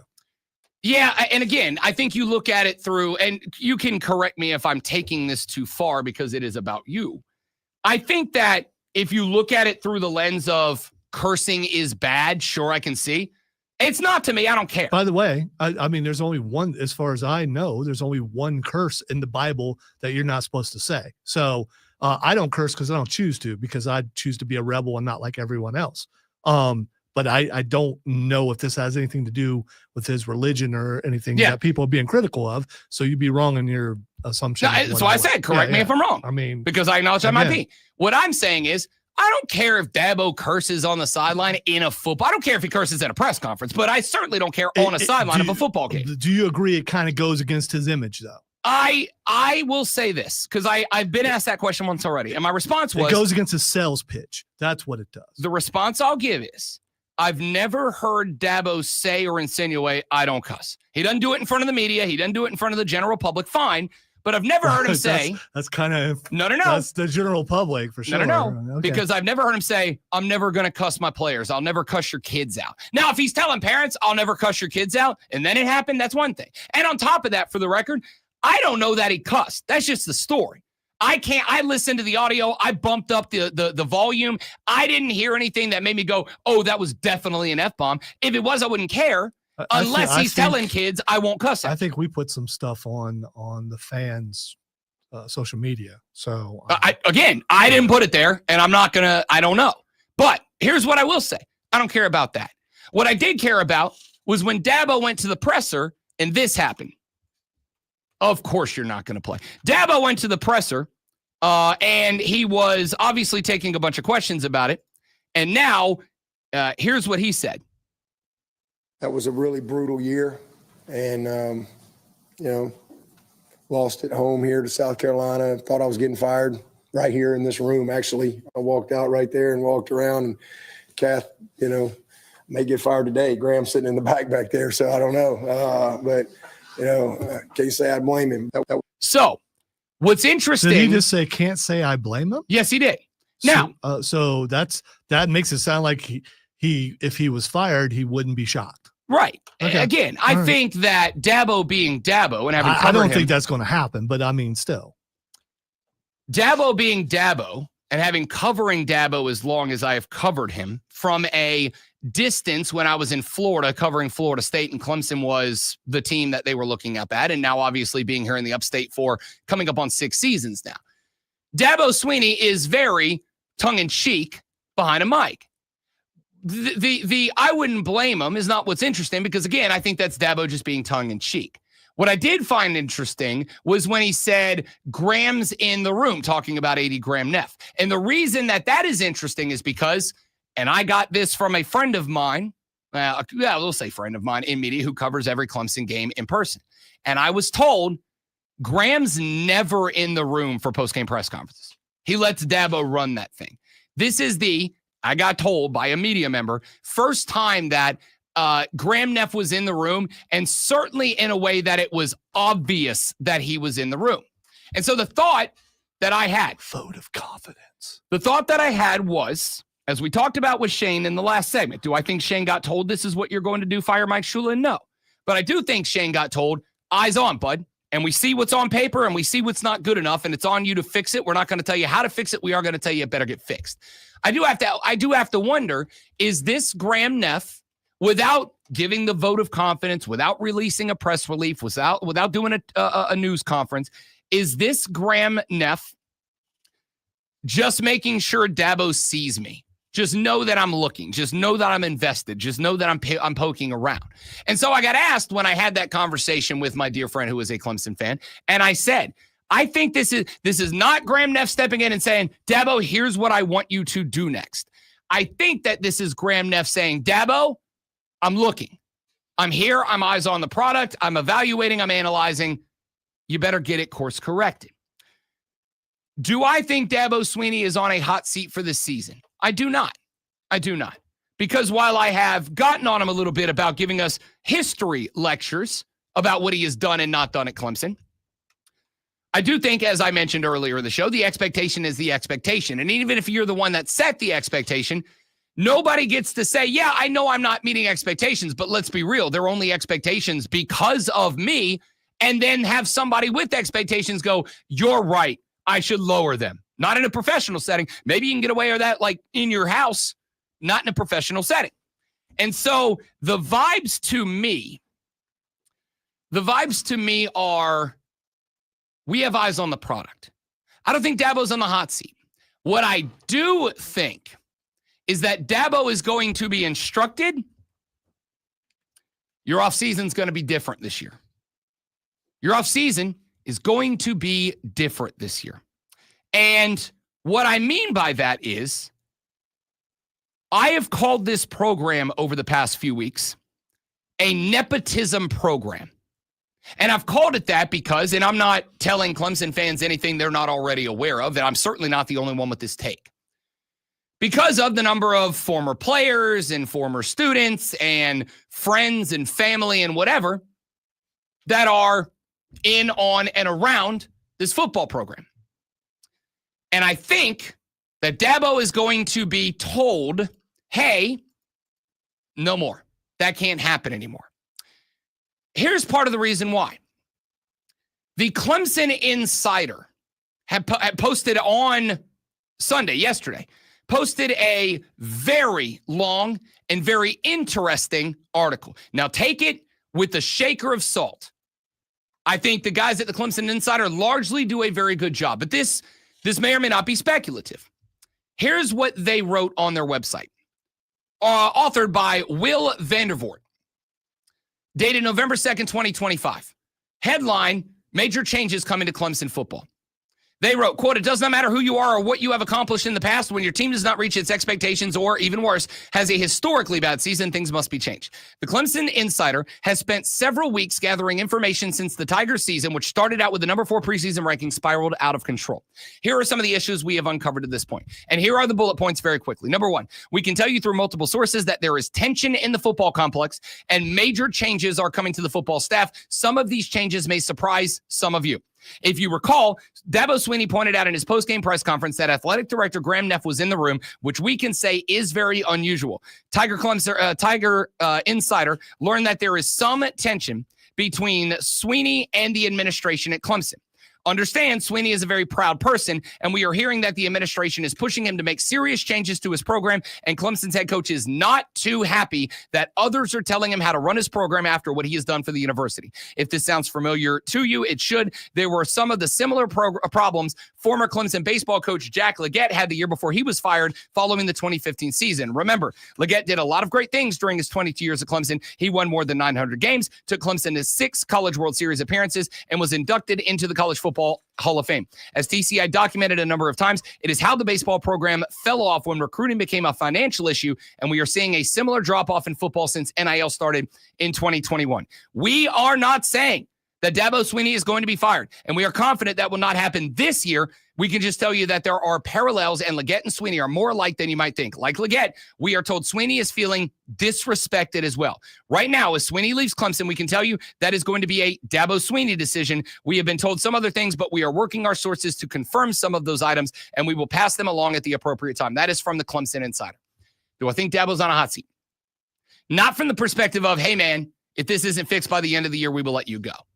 Do I think he's on the hot seat from the perspective of, hey, man, you're going to have to change a lot this offseason, or you will be on the hot seat next year? Absolutely. I've already said one time, and I will say it again right now. If Dabo Swinney is not coaching Clemson this year or next year, it'll be because Dabo decides to step away, says, no, this ain't how I'm going to run my program. And there will be some smaller program elsewhere that will say, Dabo, you come over here, you can run the program however you want, complete and total autonomy. I know you're saying smaller, but if you were going to jump and you were afraid that you're going to be let go, this is the best year to jump now. I agree. A lot of open jobs. Could Dabo go to Stanford and have Andrew Luck say anything and everything you want, you do whatever? You're saying lower level. Why wouldn't he be a... Because the Florida Gators are not giving him full autonomy over the program. Well, Penn State might. Penn State is not going to. Their AD literally said, we will have a coach who attacks the portal and embraces NIL. That is Oppo Sweet. All right. So this is the thing you think is going to keep him from. Okay. I think what is keeping him from keeping the edge at Clemson is what would keep him from. This is why I think if he's leaving, it's not to go to Florida, LSU, Penn State. If he leaves, it's to go to Kentucky. It's to go to Stanford. It's to go to Virginia Tech, who, by the way, apparently has already hired James Franklin. We'll talk more about that. I don't think Dabo's on a hot seat. I do think Dabo Swinney is being told you're going to make changes this offseason, or you will be on the hot seat next year. I do think that is likely the possibility. We will talk more about this. We'll get to the Panthers, the World Series, the NASCAR Championship, all of that in the next hour of the show, as well as John Blau to talk about this at 8:40. We get to a sports flash now. Carolina Panthers shocked the NFL with a 16-13 win over the Packers on the road yesterday, handing Green Bay just their second loss of the season. Rico Dowdle carried the team with 130 yards on 25 carries and a pair of touchdowns. Packers quarterback Jordan Love went 26-37 for 273 yards, threw no touchdowns, and was picked once. The South Carolina Gamecocks have fired offensive coordinator Mike Shula after their fourth straight loss, dropping them to 3-6 record. Shula's offensive has seen Lenore Sellers struggle with just 7 touchdown passes and 5 interceptions through 9 games. The Gamecocks rank last in the SEC in both points scored and yards per game. Proofreading is very important. Kyle Larson won the second NASCAR Cup Series championship yesterday in a thrilling race that came down to an overtime shootout between himself and Denny Hamlin, denying Hamlin his first ever title.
Maybe it depends. I haven't used the monitor yet. Maybe it wasn't a joke.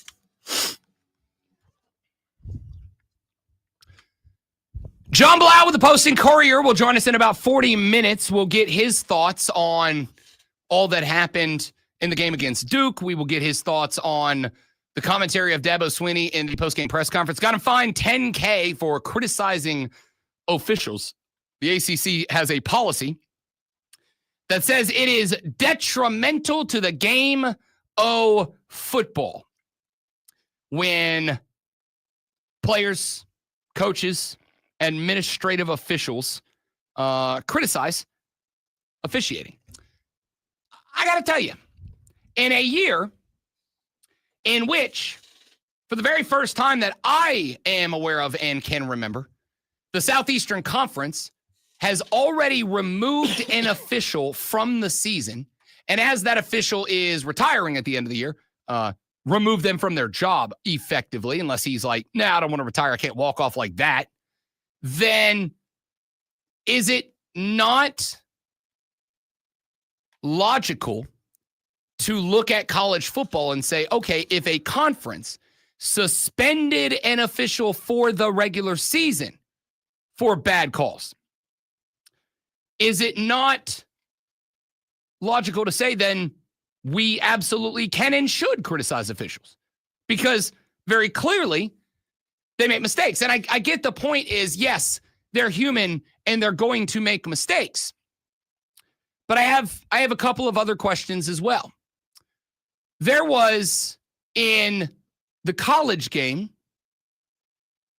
Vanderbilt, Texas, there was a Vanderbilt touchdown late in the game. It was a backdoor cover, by the way, because Vanderbilt got within the 3.5 that they were underdogs by. They ended up losing by 3.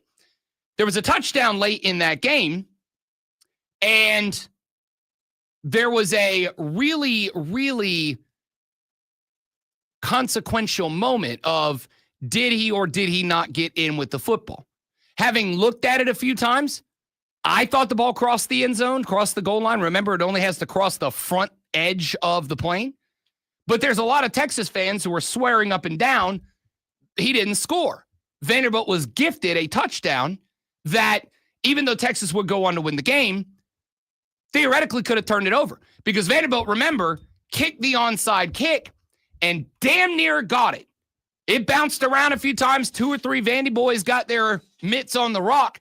Just none of them can control it, and it ended up rolling out of bounds. So Vanderbilt did not get a possession that they could have gone 30 yards, kicked a field goal to tie it, or scored a touchdown to take the win.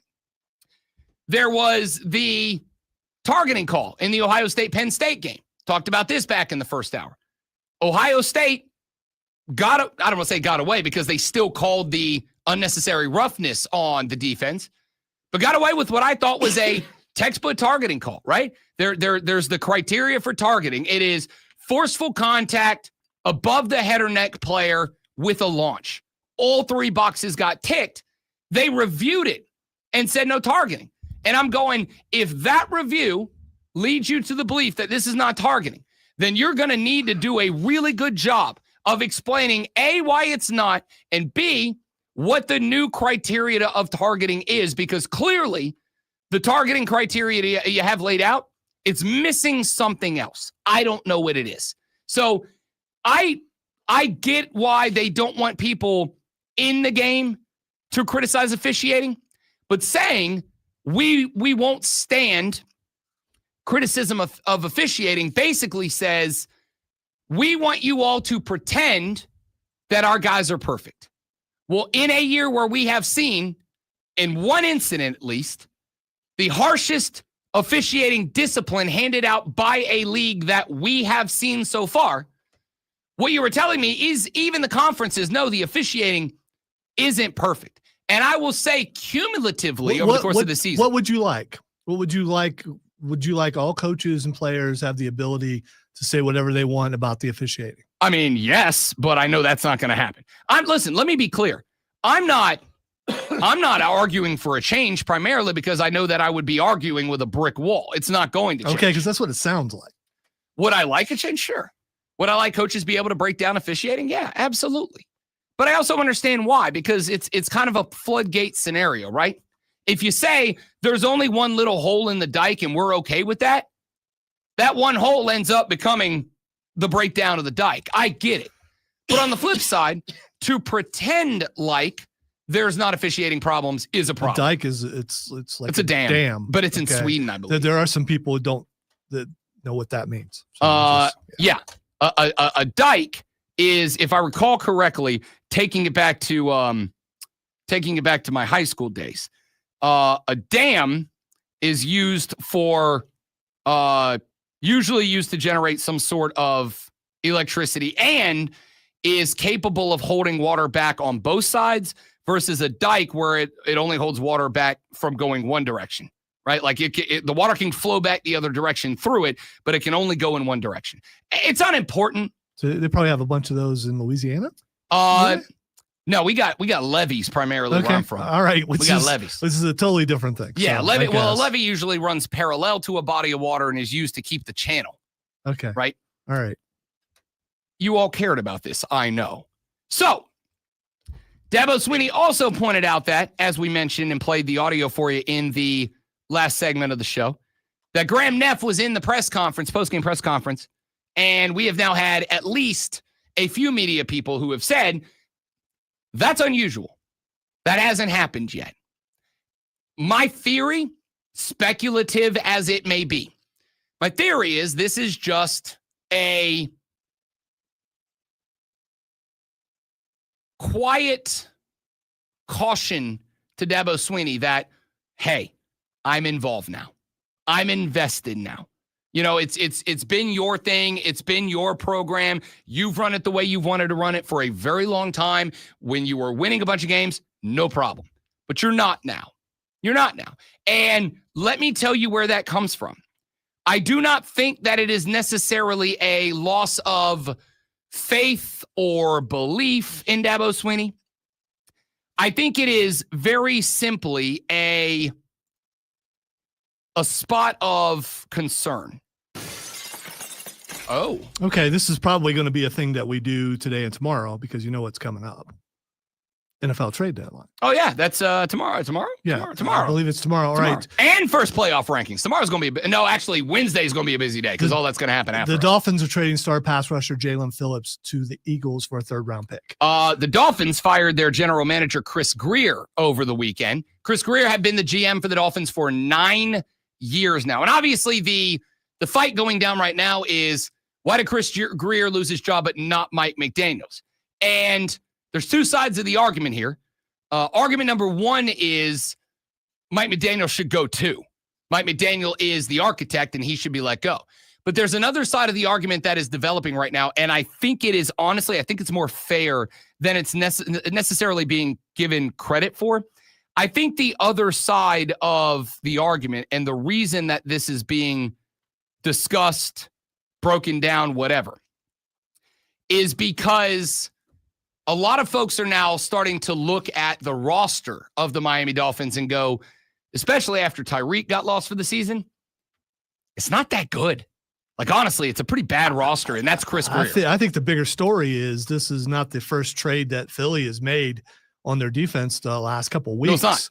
And all the people complaining about Kansas City going to the Super Bowl so much, Philadelphia has been there just as many times. And they're making moves right now to shore up their defense. Yeah, I mean, look, by the way, both the moves they made, the defensive back and now an edge rusher, like, they're impact moves. Like, these are both impact moves. And the Dolphins are clearly entering fire sale mode by the way, the only interesting thing about Miami, and I think it's the right call, the only interesting thing about Miami is that they're going to go interim GM and also fire sale. That means the guy that is going to be pulling the strings on trades is not the guy necessarily that's going to keep that job long term, nor is it somebody who's got experience doing this. If you're Miami, I think the one fear you have now is, are we about to get worked by other general managers because we got a guy without a ton of experience? And I think that's a legitimate fear. The other problem that you have here is, if you fire Mike McDaniel, yeah, you're committing to an entire rebuild. I would be very interested at this point, if I was Miami, I think I would be interested in, let's go get a GM. Even if we go the Jacksonville route, we go get a 35-year-old kid that's a prodigy, hadn't done it, but is a prodigy, whatever. I got to tell you, I think I'd give Mike one more year. I think I would. You had what, 2 or 3 years of really, really high levels of success. And then this year just tanking.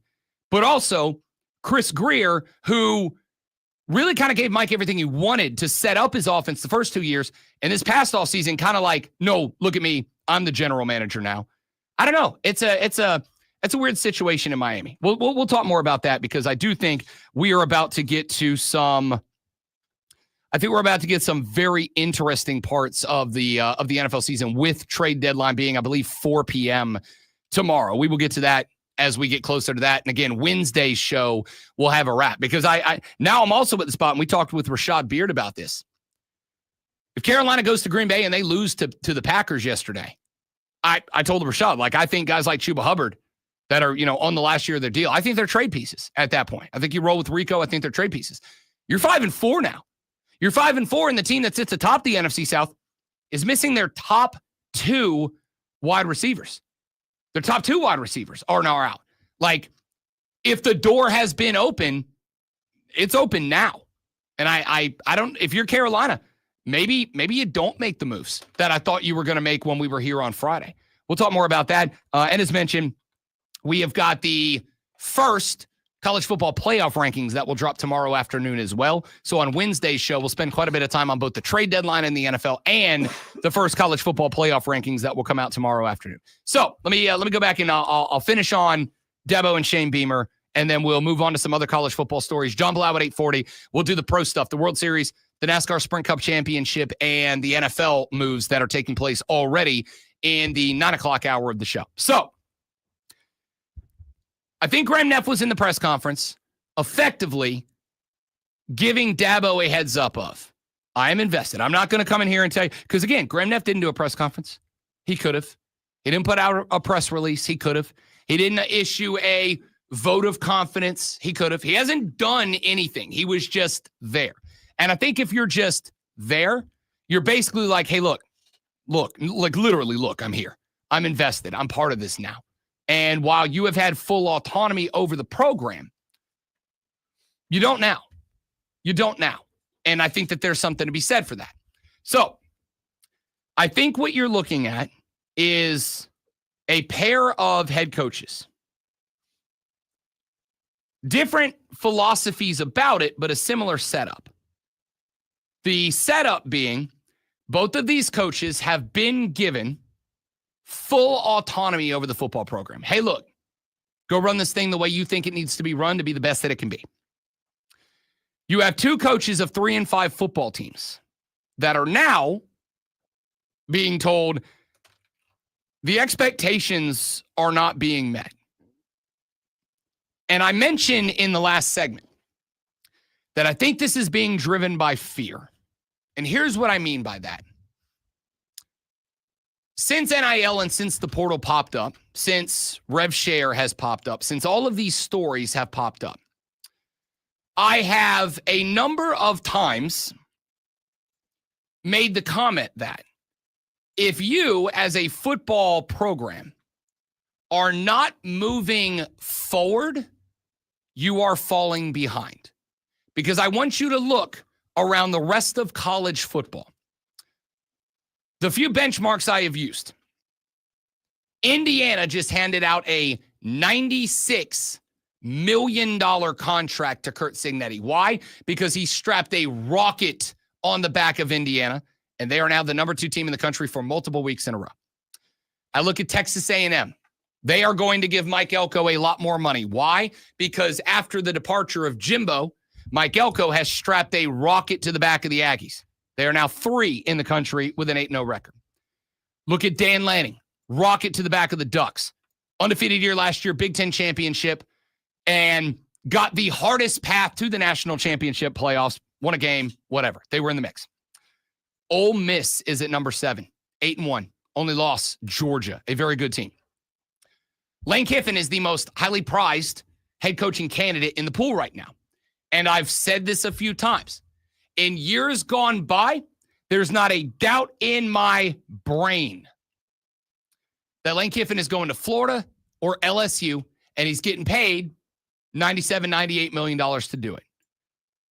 I don't know if that's true because the pressure is higher at LSU than anywhere else, and the pressure is higher at Florida than almost everywhere else with a couple of exceptions. The pressure is not there at Ole Miss. And if Indiana can hand out a $96 million contract, you better be damn sure Ole Miss can do it. BYU, rocket ship, 8-0, now number 8 in the country. Texas Tech, because of NIL, rocket ship, 8-1, up 4 spots, number 9.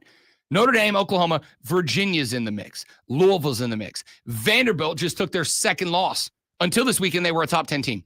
Georgia Tech just took their first loss. They got Dave Dorand. First loss.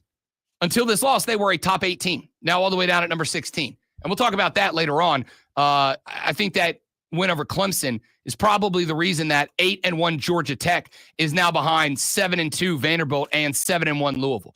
But the point is, look at the teams in the top 25. Utah's in that mix. Mizzou's in that mix. A team that was expected to be thinking about hiring or firing their head coach is now a top 19 team with 2 losses. Memphis is a top 25 team. Washington, after Kalen DeBoer left, I think everybody thought Washington was back to the dregs of society for you. Nope, they're a top 25 team. Cincinnati. The point here is there's a lot of teams in the top 25 that like aren't powerhouses and they're good, right? Not like, oh, you snuck in because you played a bunch of cupcakes out of the gate and now you got, these are good teams with good wins. If you're not moving ahead, you're falling behind. And Clemson is in this weird spot. And South Carolina's in the same spot, but for a different reason. Clemson is in this weird spot where you have to weigh. Thank you, Dabo, for everything you've done for the program and for getting us to a point where we have these expectations versus if we don't meet expectations, all these other teams are going to pass us. They just are. All these other teams are going to pass us long-term, not just like for this year, like permanently, or at least for a long-term situation.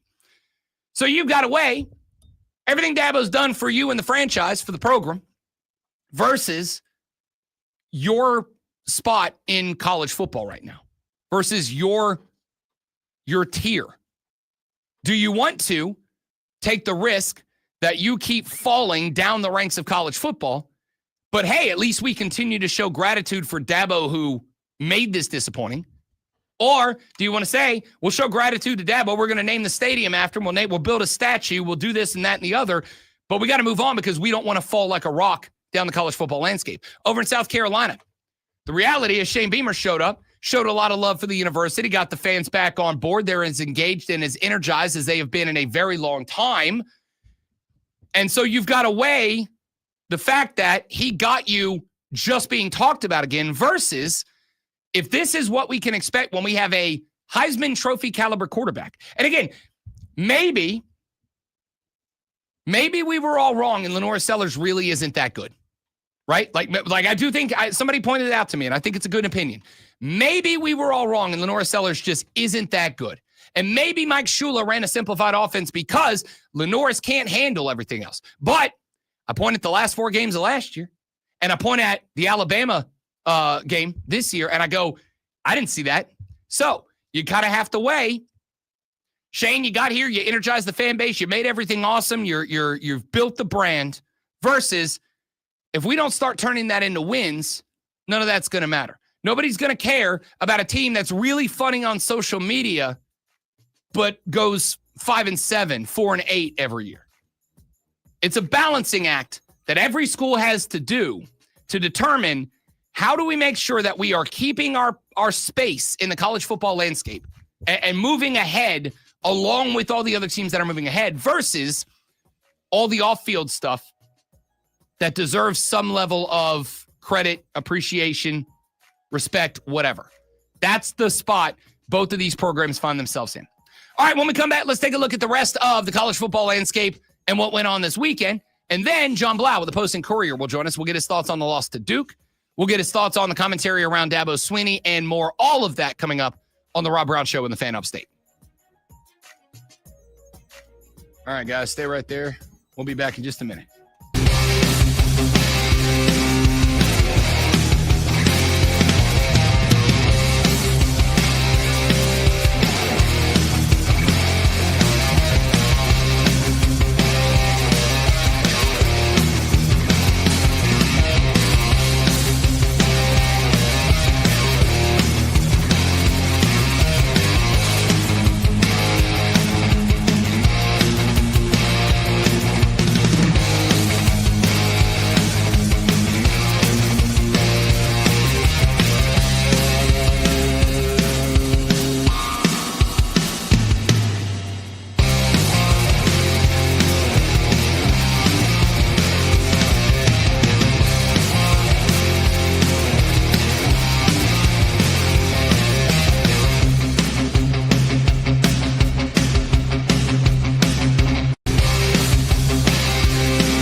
How for all the griping about NAO and the transfer portal, how many of these schools will be successful at it? Probably. I mean, again, like I credit what I think is maybe the most parity we have had in college football in a very long time to that.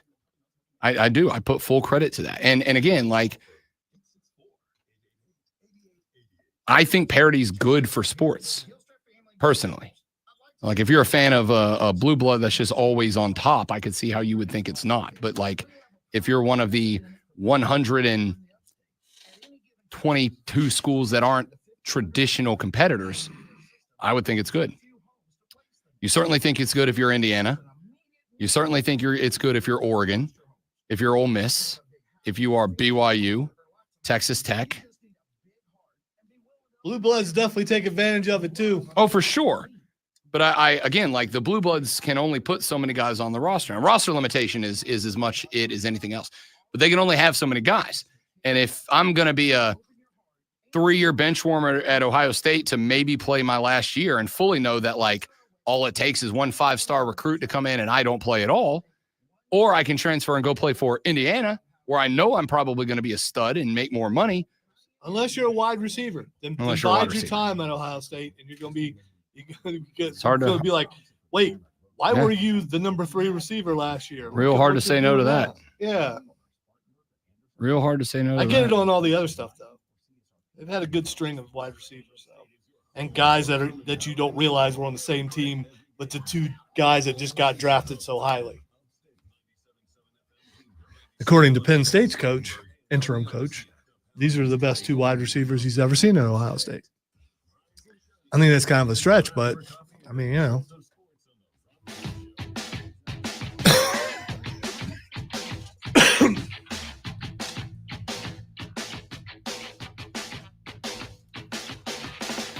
The Rob Brown Show is on your radio. It's the Fan Off State, Rob Brown, the Great Malonzo, and you. Joey B popped onto the chat. Big Clemson guy said, quote, Clemson won't fire Dabo. It's the one thing they could do that would turn a huge segment of the donor and fan base off, but they will make it to where Dabo walks on his own. I actually agree with that take. I said earlier in the show, if Dabo Swinney isn't the coach of the Clemson Tigers in 2026, it will be Dabo Swinney's decision not to be the coach. You know, and if he and as I said earlier, if he makes a decision, if he was ever going to decide to walk, this is the year to do it. Yeah, I mean, I think most of. I do not think all of. There are, what are we at now, 10 after Auburn hired Hugh Freeze? There are 10 open jobs available across Power 4, by the way. We're not even talking about lower levels. There might even be more before it's over with. Yeah. So, look, I think Florida State is like, now Florida State put 42 on Wake Forest this weekend. You know, is there a bounce back there? I don't know. I doubt it, but we'll see. But I think Florida State, the only reason Mike Norvell did not get fired after the loss to Stanford was likely because they don't have $56 million on hand. And unlike LSU, they didn't have one booster step up and say, I'll pay the lion's share of it. And I think that's a conversation they want to have. Now, if Florida State comes out, runs the table, then that conversation probably changes. And they go, okay, one more year, we'll get a real general. Florida State does not have a general manager the way that North Carolina does, Clemson does, et cetera. So I think that changes the game. But I think it is the second half of the commentary from Joey B that is where the weight is here, which is, quote, they will make it to where Dabo walks on his own. That is the weight, I think. I have known people in the past, and I don't know if this is a universal experience or not. So I'll say I have known people in the past who were unhappy in a relationship, but for whatever reason, their image, they didn't want to be the bad guy. They didn't want to be the one that hurt feelings. They didn't have the adamantium testicles to be the one that was the guy. For whatever reason, instead of saying, hey, this isn't working out, it's not what I wanted it to be, I think we need to split up. Instead, what they do is they just progressively start making the other person's life a little worse. They just progressively start being a little more aggressive, a little more sloppy, a little more dirty, a little meaner, whatever. And they push the other person away to the breaking point that the other person says, hey, this isn't working out for me. I got to go. And then they get to say, I mean, they dumped me. I didn't break up with them. They broke up with me. I don't know why people do that. That's the thing people do.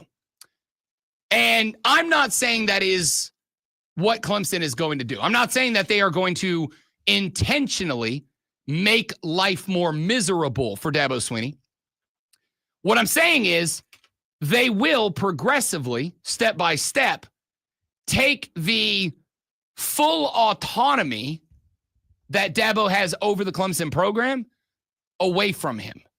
They will progressively start to take his full and entire control over the program away. They will start saying, you need to do this, and you will do that, and you will change this.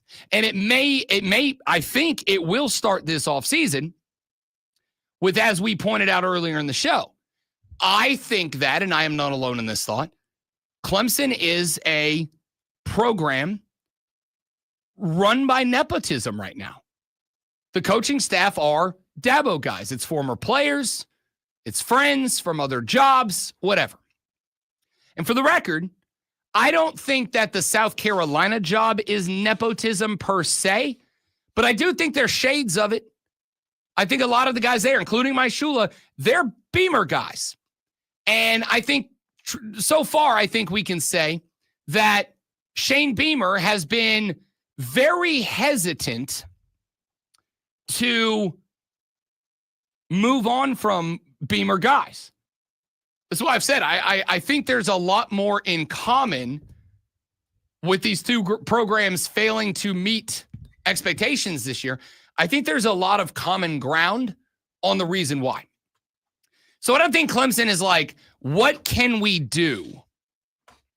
What can we do to make Dabo leave? So much as they're going to say, and like I said, I think this is a decision predicated by fear. Fear that if we are not moving forward, we are falling behind. If we are not gaining ground, we are losing ground. There is no such thing as standing still. You are either moving forward or backwards. And if they feel like the program under Dabo Swinney is moving backwards, no matter what he's put in the trophy case, if they feel like the program is moving backwards, or even if it is standing still and other teams are just moving by. Like right now, if you're an 18-year-old kid, who are you more excited to go play for? Georgia Tech or Clemson? Like Clemson's got more in terms of amenities. They've got more in terms of resources. They've got more in terms of facilities. But right now, Brent Key has all the momentum with the rambling wreck of Georgia Tech. And if you care about winning, and oh, by the way, while they may not have the name recognition that Clemson has, they've got two things going for them. Number one, if you come out of Georgia Tech with a degree, you're probably getting a pretty good job, which means you can be an influential booster if you choose to be. And number two, they're in Atlanta. Atlanta's got a ton of money. Atlanta wants to see sports in Atlanta do well, which means they're probably at least somewhat inclined to participate. Definition of if you're not moving forward, you're moving backwards. And so it is not that Clemson's going to say, how can we make Dabo miserable enough that he will leave? I think it will be more along the lines of, look, man, we don't want you to leave, but we do have to start doing these things. I harken back to Pat Kraft, the AD at Penn State. When Penn State fired James Franklin, the next week, Pat Kraft stepped out of the box and did a press conference. And he said, the next head coach at Penn State will, and he gave a list of criteria. And he said he will use the transfer portal in a way that benefits Penn State. He will say, or he said, the next head coach will embrace, encourage, and assist in NIL. And the next head coach will recognize, honor, and play into the culture that is the Penn State Nittany Lion fan base. Now, do I think Penn State would take Lane Kiffin in a heartbeat if he wanted the job? You're damn sure. Does Lane Kiffin recognize the fit into, illustrate the Penn State culture? No. You know what Lane Kiffin has done? Attacked the portal, embraced NIL, done all the things necessary to move ahead in college football. So I do think that there is a very good chance that Graham Neff and the Clemson Athletic Department at the end of the season go to Dabo Swinney and say, we love you. We want you to stay. We're happy if you're here until you retire. But we're not happy with having to beat South Carolina in rivalry weekend to make a bowl in a year where we had national championship expectations. So, Dabs, here's what's going to happen. You are going to attack the transfer portal. Not, oh, we'll see if there's some guys we like that maybe fit into the program, but hey, my guys are my guys. Nah, you're going to work the portal to get the best players we can get on the football field. You're going to assist us in NIL. You're going to promote it. You're going to ask Clemson fans to give money to it. You're going to help these guys with your name and power, land NIL deals. You're going to attack all these things, and we're going to get rid of the nepotism hires. CJ Spiller's got to go. We love him too. We hope he sticks around as a fan and a friend of the program forever, but he's got to go. And all those guys like that have got to go. And then Dabo can say, okay, I want to be here enough. I'll do those things. Or he can say, no, screw you guys. That's not how I want to run the program. And I'm out. And somebody like Stanford will absolutely let him run the program however he wants to do it. But Clemson won't. And I think that's what's happening here. I think that's the way they move on if it happens. All right, John Blau with the Post and Courier covers the Clemson Tigers. We'll get his thoughts on this conversation when we come back on the Rob Brown Show and the Fan Upstate. All right, guys, stay right there. We're going to get John B. on the line. Sorry, my bad. We'll be right back after this.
Rob Brown Show is on your radio. It is the Fan Upstate. It is 8:40 a.m.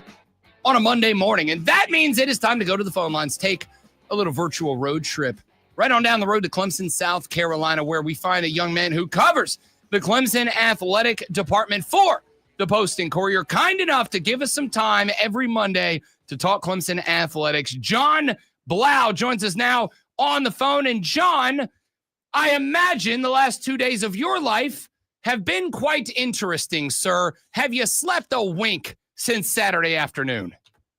Yeah, we got the extra hour too, daylight savings time. So yeah, no, I've been fine. I'm sure that it's a little different in Clemson's football building. Maybe Graham Neff, the AD, hasn't gotten a whole lot of sleep, but yeah, for me, it's been okay. I suspect that is true, John. Let's dive right in with that. I've seen it from a couple of different places that there is tension inside the football building, and it may be more than just the fact that Clemson has a 3-5 record, 2-4 in the conference, but that there may be a bit of a power struggle going on between the head coach Dabo Swinney, the athletic department, which we will unify into the head of Graham Neff at this point for the purposes of the conversation. What was the tone? Dabo pointed out that Graham Neff was in the postgame press conference. I saw a couple of people say that is relatively unusual, very unique set of circumstances there. We heard Dabo make the comment, maybe I'm getting fired today, and I wouldn't blame him if that happens, which I thought was tongue-in-cheek, but also kind of opposite of the way that Dabo's been talking the last few weeks, where it's been much more defensive, guarded, whatever you want to use.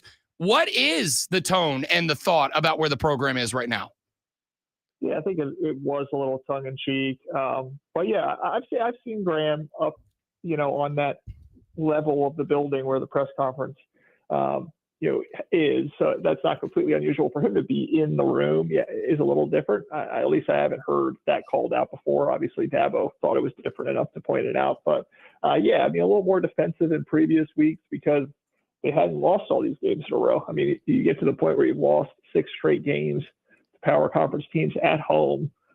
That's obviously a very unusual, very negative, not good circumstance. So yeah, there's definitely I think an urgency to get something done, and not necessarily are there going to be staff changes today, tomorrow, and the next week? I don't know, but you absolutely know that it has to be churning in both Graham Neff and Dabo Swinney's head. What has to change here now? Whether that's that something has to change with Dabo as being the head coach, I don't know if that's going to happen. But as far as assistant coaches, in terms of approach, in terms of recruiting, the portal, all that stuff, it all has to be on the table, because it's not a very good football team right now. It's not a very good coaching staff right now, I mean, in terms of some of the things we're seeing on the field. So something has to get fixed. Graham Neff knows it. Dabo Swinney knows it. We'll see how it kind of resolves itself. Yeah, it's kind of interesting, John, and I know that this conversation to some degree has a lot of abstract thought and subjectivity to it, but the stories that I've seen from different folks have revolved quite a bit around, Dabo historically has had total complete control and autonomy over the program. And now that might be at threat a little bit. It may be Graham Neff. It may be the athletic department stepping in and saying, okay, we want this done differently. We want these changes made. And Dabo has historically, at least from what we've seen on the outside looking in, not been a guy who loves that all that much. Is there discussion that those things that need to be changed aren't necessarily just an overall concept, but maybe are some specific things that Dabo Swinney is going to be upset about long-term? Or is this more just kind of an overall conversation that will form towards the end of the season, but certainly when we get to the offseason? Yeah, I don't know a ton of specifics about what exactly, has been discussed or how much control here or there might be wrested from Dabo Swinney. I haven't heard overly specific things about that, but at the same time, you probably can reason that again, there's discussion about, how he runs the program, who has control over what as far as personnel and NIL and rev share and how we'll work and all of that. I mean, there has to be discussions, bigger picture in terms of how they're doing things recruiting wise, Because at the end of the day, the choice is Dabo can like it or not like it, but it has to get better, and for him to be able to stay here as the head coach. If he wants to go somewhere else, and do it his way, and there's an athletic department that would love for him to do it his way because he's a 2-time national title winning coach, then he could do that. But at the same time, Clemson, Graham Neff has talked about it a million times. We were talking about the ACC lawsuit, like Clemson's going to look out for Clemson, in terms of like, maybe we're going to be in this conference, maybe we're going to go elsewhere. Clemson has to look out for Clemson. And as much as you owe Dabo Swinney for getting Clemson football to where Clemson football is, you also, if you're Graham Neff, can't allow it to slide back to where your media rights aren't worth as much as they used to be, where you're not bringing in the revenue you need to bring in. And so if there are specific ideas they have that force Dabo to adjust in some way, that has to happen, because Dabo is not bigger than Clemson at the end of the day. I mean, Clemson has to get this thing going in a better direction. And if we're honest, it's been going in a kind of a slow backslide for the last like 3 or 4 years, but it's really kind of fallen off a cliff this year. And so something has to be done, and that's reasonable that, some changes probably have to be made. So I said in the last segment before we brought you on, John Blau, that in the new era of college football, as we see Indiana giving out $96 million contracts, as we see Lane Kiffin taking the self-proclaimed Portal King title and bringing Ole Miss not just into relevance, but into the forefront of college football, we're kind of at this point where if you're not moving ahead, you're falling behind. There is no, we're just kind of hovering in one spot. Like, you're either moving ahead or you're falling behind. And I've got to assume at the spot they're in now, Clemson obviously has to feel like not only are we not meeting expectations, but we are falling behind at this point. If you're sitting in that athletic department and you've got the fans riled up, and I'll start with this question, like, from your perspective and what you have seen interacting with fans, seeing them, talking about, commenting on your work, whatever it might be, what is the fan base reaction at large? Because on the show, we've gotten a pretty healthy mix of it might be time to start moving on versus, hey man, the guy's done a lot, like, give him a chance to get it right, whatever. What have you seen the reaction from Clemson fans be, especially after this weekend's loss to Duke?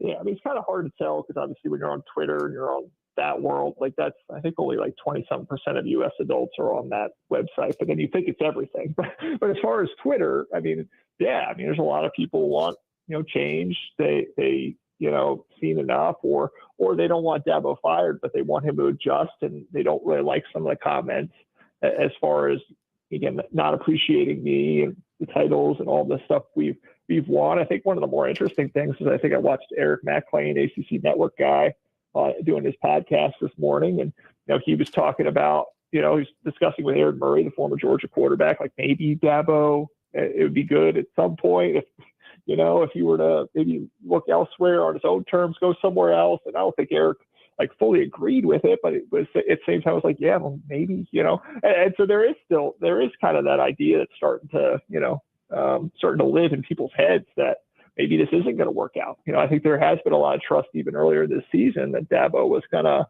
be able to find a way. But maybe things are just kind of in a place where they're just not going to get better. I mean, obviously Paul Feinbaum's been saying it for a while, but that's Paul Feinbaum. So it's kind of interesting that, people are kind of wrestling in their heads, whether this is something that, Dabo can fix. I mean, I think you give him the chance to fix it if he wants to fix it, and if the athletic department's along for the ride, because again, this guy has done so much for Clemson and won titles. It's the only reason why they're the brand they are. But just at the same time, it's not moving in a positive direction. It's moving in a negative direction. So it seems to be a lot of people kind of trying to come to terms with something having to change, whether that's Dabo kind of given or Dabo having to at some point maybe not be the head coach. It's an interesting time for sure. Yeah, the thought I had earlier in the show, John, was you've got this weird kind of balancing act that you have to do if you're a Clemson, where on one hand you say the only reason we have these lofty expectations that aren't being met is because of Dabo Swinney, and there should be some level of weight placed on what he's done, what he's accomplished, how he took that program from being just kind of a program to, for a number of years, being the program.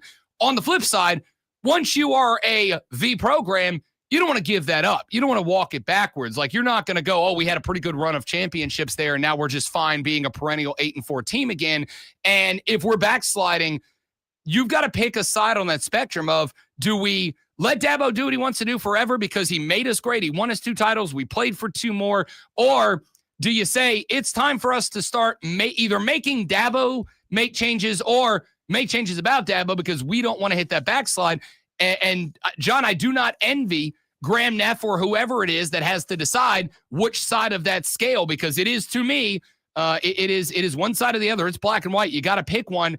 I don't know which side of that binary scale you have to land on, but I don't envy the people that have to make the decision of it. Yeah, I mean, either of them. I mean, again, Graham's, his whole career, Dabo's been head coach and been, the big man on campus, and it's got to be hard to be in his seat, trying to obviously work with the guy, and then obviously it's got to be hard for Dabo. I mean, this is the program you built. You don't want to see it go in a negative direction. You don't want to see your legacy get tarnished in a way, which, again, we're probably far from that. You just need like multiple of these seasons for that. So yeah, they got to figure it out. I do think that, things have been moving a little bit. Maybe obviously last offseason you got 3 transfers, which felt like a huge number for Dabo just because they'd only taken backup quarterback every other year or back-to-back years maybe.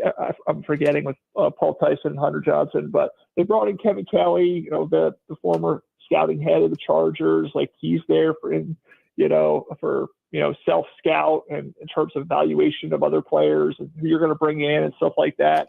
There's going to be a certain amount of turnover on the roster. You have 105 spots now. There's going to be more spots in terms of bringing in transfers. I think they're going to continue to move in that direction, whether they were too slow in doing it, whether they got, again, change some things as far as recruiting in terms of when you, offer kids, how many you offer, things like that. All these things have been noble principles on Dabo Swinney's part, trying to get offers that mean something and so graduation do us part and all these things. But can they continue to evolve a little bit where, again, those principles are important, but they're not holding you back, where other schools are, again, bringing in 25, 30 transfers, where they're offering more kids, where their NIL operations more robust. You have to be competitive. And like you were saying, it's got to be tough to be Graham Neff, to be Dabo Swinney, to have to, contend with all of this. But yeah, they have to figure out a way to continue to move in a direction that makes Clemson more competitive, because they're just obviously not right now. All right, John, 60 seconds or so, and I know that's asking a lot to fit full take from a game into it, but obviously all of this spurs around football. Good. There were moments where Clemson looked like a preseason top 5 against Duke, and then there were moments that they looked like a 3-5 football team.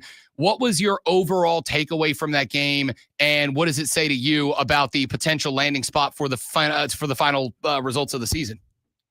Yeah, obviously, offense more than enough. I mean, we scored 45 points. There was a crazy statistic that Clemson put out that if they scored 45 points a game, they were 134-0 in program history. And obviously, to lose in that fashion, it's all in the defense. And obviously, Tom Allen, Dabo kind of went to bat for him a little bit last night, saying, I think he's a great coach, just hasn't worked out. Tom's a winner, all that. I think he gets another year. I don't know if maybe some assistant coach changes, bringing in some players again via the transfer portal, things like that. But that is the most obvious thing, that right now that defense is woefully underperforming. You can't have safeties busting in coverage all the time. And that's a game you should have won, scoring 45 points. And again, it's got to be fixed. Florida State's got enough on offense to beat you. South Carolina's got Lenore Sellers, can break a million tackles that can beat you. And so they got to get some things figured out, or they're not going to be in a bowl game.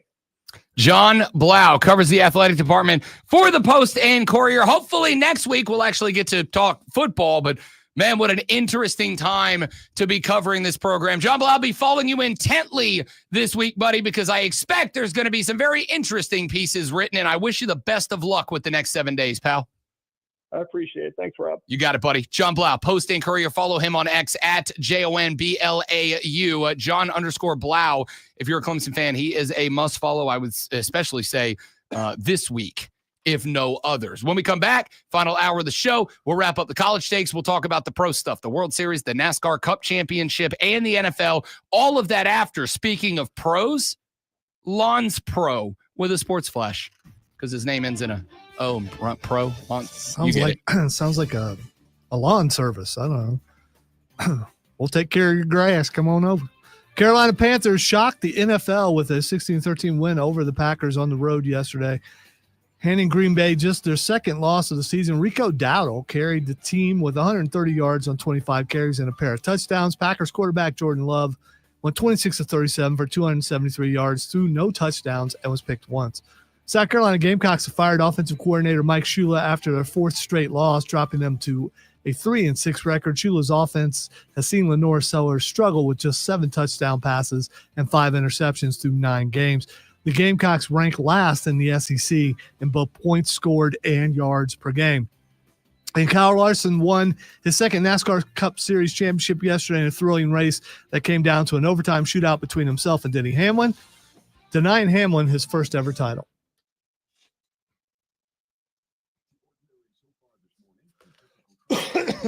Yay, cough free. It was looking close at the end, but we were able to pull it through and not cough on the microphone until like after. Sorry. Give me a moment while I celebrate.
Pal. Buddy. The Rob Brown Show. show is on your radio. It is the Fan Upstate. Rob Brown, the Great One, Lonzo, and you. 844-326-3663, 844-FANFONE. If you would like to be a part of the show, now is an awesome, excellent, dare I say, perfect time to do so. You can use that number. You can call the show. You can get on the air, 844-326-3663. You can text that number, and I'll read them on the air, like Keith in TR, who texted and said, South Carolina will continue to fall behind as long as Beamer is there. South Carolina staff is filled with guys who will work for a mediocre first-time coach for decent pay, guys, end quote. Some strong feelings there from Keith in TR. Appreciate that text. Joey texted the show. Said Chuba is in the first year of his new 4-year deal. Dowdle is a free agent at the end of this season. Conversations that the New England Patriots had made a call to get Chuba Hubbard out of Carolina, bring him up to Foxborough, Massachusetts. And I get that. I really do. I get that. I understand that. I would also say if you send him to New England, they're likely taking the full contract, which means that money goes back in the pot. And granted, it's been, 5 games now, but are we saying that Rico hasn't earned a little extra scratch? My man put up $130 and 2 tutties in a shock win yesterday. I would say you figure it out. Texter said, also, Rob, in breaking news, the Commanders are ass again. Yeah, I'm going to need to know. Oh, no. I'm going to need somebody to explain to me why Hawaii you're running Jaden Daniels, who it's his first game back after his second significant injury of the season. Why are we running Jaden Daniels into the teeth of a defense that has been whooping said ass for 3.5 quarters? Why are we running Jaden Daniels into the teeth of that defense down 31 points? What kind of place is this? Like, what are we doing? Jaden Daniels, a dislocated left elbow. If you saw it, it was bad. He is out for, I'm going to call it a buck. Like, even if he could come back this season, I wouldn't bring him back this season. There's no benefit. You're not doing anything. You're not winning this division. Everything's gone wrong. You might as well just let him have a full remainder of the season, full off season to get healthy, get right, and be the guy. Because I'm also going to say, if Jaden Daniels ain't the guy, the Commanders are getting set back a few years. So that's going to be a tough spot. Texture said, Rob Brown, the breaker downer of dikes and dams. Yeah, I mean, you're going to learn a little something. And so am I. I'm learning with you. I'm learning with you here on the show. You're welcome. Texture said, the other thought is Graham showed himself to keep Dabo from going off on the refs. I mean, maybe so. It felt a little bigger than that. I acknowledge that my belief on the reason that Graham Neff was in, and John Blau said, it is not uncommon to see Graham Neff in the facility around the presser. He said it is very unusual to see him in the presser and certainly to see him in a prominent place. Like maybe he peeks his head in the back door or something, but it's rare to see him prominently in the press conference. Again, I'm not saying that was a warning to Dabo Swinney.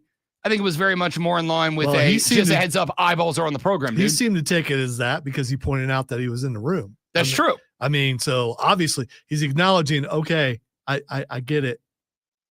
And I do wonder, is there some level here? And this is what I think. I don't know that we will ever know this unless somebody, comes out with a book or something in the next few years. But I do wonder if there will be some level of Graham says changes need to be made, and Dabo stands on his business of, yeah, I'm not changing anything. If you want it changed, you can fire me. Because as Joey B said, firing Dabo Swinney is one of the few things Clemson could do that would turn off a large portion of the boosters, of the revenue coming in. So does Dabo Swinney utilize that, leverage that, and say, hey, look, you can fire me. I'm not changing anything. And you can fire me because of it. But just know that if you fire me, a lot of people are going to turn their backs on you for doing so. And if you're Clemson, do you roll the dice? Because I would also say, if you did and you moved on and the next coach comes in and the next coach is killing the game and they suddenly start winning and are competing again, I would imagine to some degree that there'd be a lot of people at that point who go, okay, we're actually good with this. Again, how many folks in football, like it's a fickle mistress, as the expression goes. How many times have we seen somebody let go, cut, release, traded, whatever, that is beloved by a team, and then the next guy comes in and they are just good. They're just good, and you start winning. It's amazing how fast people can move on from something that was good when they are given something else that is also good, or dare I say better. But again, that requires Clemson to get the next hiring right. All right. We've talked a lot of college football on the show today. If you want to circle back around to that, you are welcome to on the phone lines, 844-326-3663, or the text line. You can also, if you missed the first 3 hours where we talked at length about the Duke loss for Clemson, the reaction immediately after, and yesterday, Mike Shula fired as the offensive coordinator for South Carolina. Listen, I don't root for people to lose their jobs. But, man, if you're not good at your job, and it is a job that a lot of people rely on you to be good at, you're going to lose your job. And I just think that's the point that we were at with Mike Shula. So we'll talk about that. But I want to get into the National Football League here for just a few minutes before we get into the World Series, the NASCAR Sprint Cup Series Championship. Kyle Larson grabs that trophy yesterday. We will talk about that. But let's take a look at some of the biggest stories in the National Football League. First and foremost, as we mentioned earlier in the show, Miami has relieved their general manager, Chris Greer, of his duties. He has been at the helm for the Dolphins for 9 seasons. He is the reason that Mike McDaniel is there, the reason Tua Tagovailoa is there. It was also the reason that the Dolphins in the last 2 years were one of the best 2 or 3 offenses in the National Football League, but also means he is part of the reason, if not the reason, the Dolphins are not that this year, now at 2-7. I'm unshocked by this. And I'm unshocked because, as we have mentioned a few times, this Miami team is cheeks right now, as the expression goes. But what I would also say about this situation is this. We have been on Mike McDaniel's case all year long. And a big chunk of that is because Mike McDaniel has not presented himself well. We talked about the fact that when the Dolphins were good, McDaniel was a fun coach to watch. He was energetic. He was a nerd. He had the funny glasses. He had the stylish glasses, pardon me. He had the trendy shoes. He had the joggers and the hoodie oversized on top of it. My man was using his play sheet to cover up himself, hitting a vape pen on the sideline. Like he's just a big nerd. And he presented himself that way. Great sideline interviews. Always really funny with the sprint to the locker room, whatever. And this year, the Dolphins are good. And Mike McDaniel has been exactly the opposite. Mike McDaniel has been so, I'll use the word uncomfortable in the presentation of himself, that there have been legitimate news stories asking, is Mike McDaniel on drugs? That might be what's causing this. He does appear to be stoned in some way. Yeah. I mean, because, I'm going to say with no level of certainty, if he's on something, it ain't weed. It's something else. To win games, you have to win the game, not lose the game. Now, in fairness, as we have mentioned, I do think there is... people with the people you were around who are on weed and the people I grew up with who were always stoned, they sound like this guy. So, I mean, maybe it's a different grade of that particular substance strains in progress, Florida and Ohio, maybe. But I think that the other part of this is, and there is some degree of this, we talked about when that clip came out, the presentation. If you actually go listen to that entire answer, it actually makes sense in context. Yeah, but he's progressively gotten worse since I agree with that too. So, Chris Greer is out as the GM of the Dolphins. And it comes after the Dolphins lose 28-6 to Tagovailoa, 25 of 40, 261, no touchdowns, 1 pick. They allowed Derrick Henry another 100-yard game, 19 totes, 119 yards. The argument was made to me by a Dolphins fan yesterday after this news broke when I texted to do a welfare check on my friend. Said, "You good, bud?" And he said, I was thinking about this a lot, and it made me do the same thing. He said, really thinking about this a lot. Go look at the roster of the Dolphins right now and genuinely tell me that it's an AFC East competing roster. He said, I think what's happened is, and this happens to a lot of coaches, the coach is really good and they end up with a mediocre roster assembled under them and they coach it to pretty good. Then the expectations become pretty good, but the roster doesn't get better. And he said Chris Grier has been notorious for not making rosters better over the years. He just trades guys for equivalent guys. He drafts guys that just never are the guy. He said, do you think Mike McDaniel has the same results if he has Jordan Love? If he has effectively not Tua Tagovailoa? He said, really think about this. With no Tyreek, Jaden Waddle is like a number 2 wide receiver on most teams, but he's our number 1 right now. He said, do you really think that if Mike McDaniel had the skill position players of, hell, not even the best teams in the league, do you think if you had the Rams skill position players behind Matt 4 touchdowns against my Saints yesterday, Stafford, we'd have the same record? He said, I'm not saying we'd be an AFC favorite, but you think we'd be 2-7? And I was like, honestly, dude, you might have a point here. You might have a point. This might not be on Mike. This might be on Chris Grier. And the fact that they fired Chris Grier, but not Mike McDaniel, might be an indicator that Miami actually feels that way. Most surprising scoreline yesterday. Was it 27-24 Vikings over the Lions? I feel like maybe it was. Well, if you looked at, don't want to say obviously, I did not watch that game. I've seen the highlights, and JJ looked good. JJ looked good. 14 of 25, 143, 2 touchdowns, 1 pick. QB rating of 82. It's not bad. Here's the thing. I mean, compared to what we think he is, that's pretty good. Yeah, I mean, I think 14 of 25, 143, 2-1 is kind of I think that's probably about what I think J.J. McCarthy is. I think the interesting part is on a day where he went 14 of 25, 143, 2-1, Jared Goff went 25 of 37, 284, 2 touchdowns, and a QB rating of 108, and he lost to J.J. McCarthy. Do you know why? 11 carries, 40 yards. Minnesota scored more points. Yes, that is the reason why. Thank you, Ghost of John Madden. Excellent work. David Montgomery, 11 carries, 40 yards, 1 touchdown. Jahmyr Gibbs, 9 carries, 25 yards, no touchdowns. The longest runs for Montgomery and Gibbs were 11 and 7. Detroit suddenly couldn't run the ball. Sam Laporta, 6 grabs, 97 and a touch. Amon-Ra St. Brown, 9 for 97.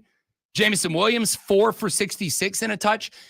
For a team that is meant to be rough and tumble, for a team that is meant to be physical, for a team that is meant to be violent, the fact that the Lions couldn't run the ball on the Vikings is very concerning for Detroit to me. I get it. The even with J.J. McCarthy, I still think Kevin O'Connell's a very good head coach. I still think that offense is going to put up a bunch of points behind J.J. McCarthy. But for the defense to effectively remove Detroit's run game, I am now sincerely less convinced that Detroit is forget the NFC frontrunner for the Super Bowl right now. This team is 5-3. And again, they'll win next week because that's what the Lions do. They just don't lose back-to-back games. So they've got the Commanders on the road, no Jaden Daniels. They'll win next week. But the complete inability to run the football against Minnesota, who's got a good run defense, but it ain't the best in the game. For them to drop that game and now have alternating wins and losses dating all the way back to that game against the Bengals 5 weeks ago, I'm not inspired by Detroit. But this team suddenly looks like a team that I'm not really convinced of, which is dramatically different than I thought that was going to be the case before the season started. Michael Penix Jr. had a decent day, 22 of 37, 221, 3 touchdown passes in this game, but the Falcons fall on the road to the Patriots, 23-24. The Pats win at the crib. Atlanta at one point in this game found themselves in a tough spot. They were down 21-7 in the second quarter, but they got a touchdown to bring it to within 7 in the closing few minutes. A touchdown pass from Michael Penix to Drake London. They were down 7.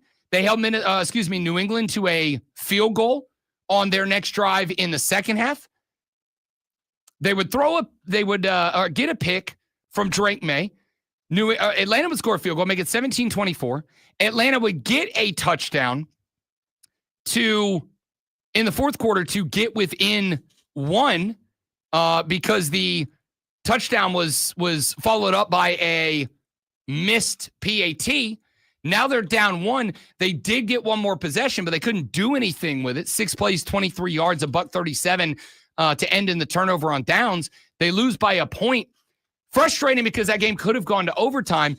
The question mark is, do we put this more on the New England Patriots are, by the way, at 7-2 and now tied for the best record in football?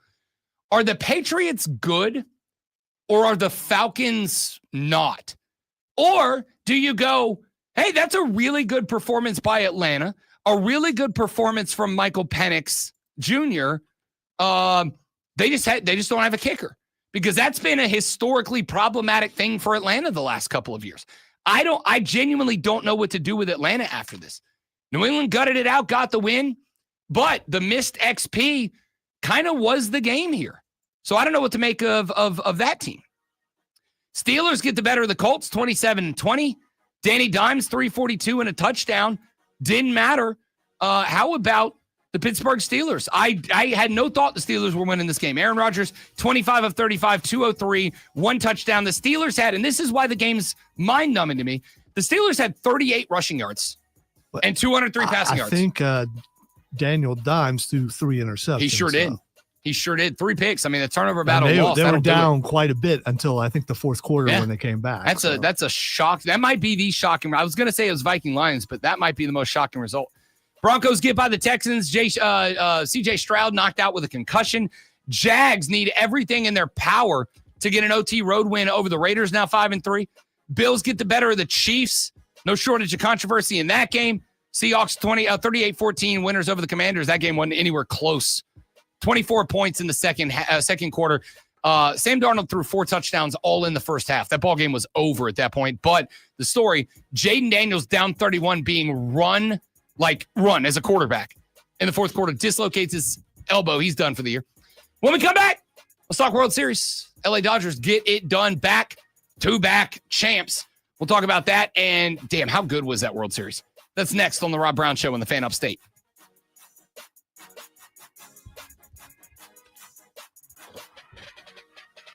Might need a kicker. Again. Yeah, maybe. Be right back, guys. Stay right there for me, please, and thank you.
Series was,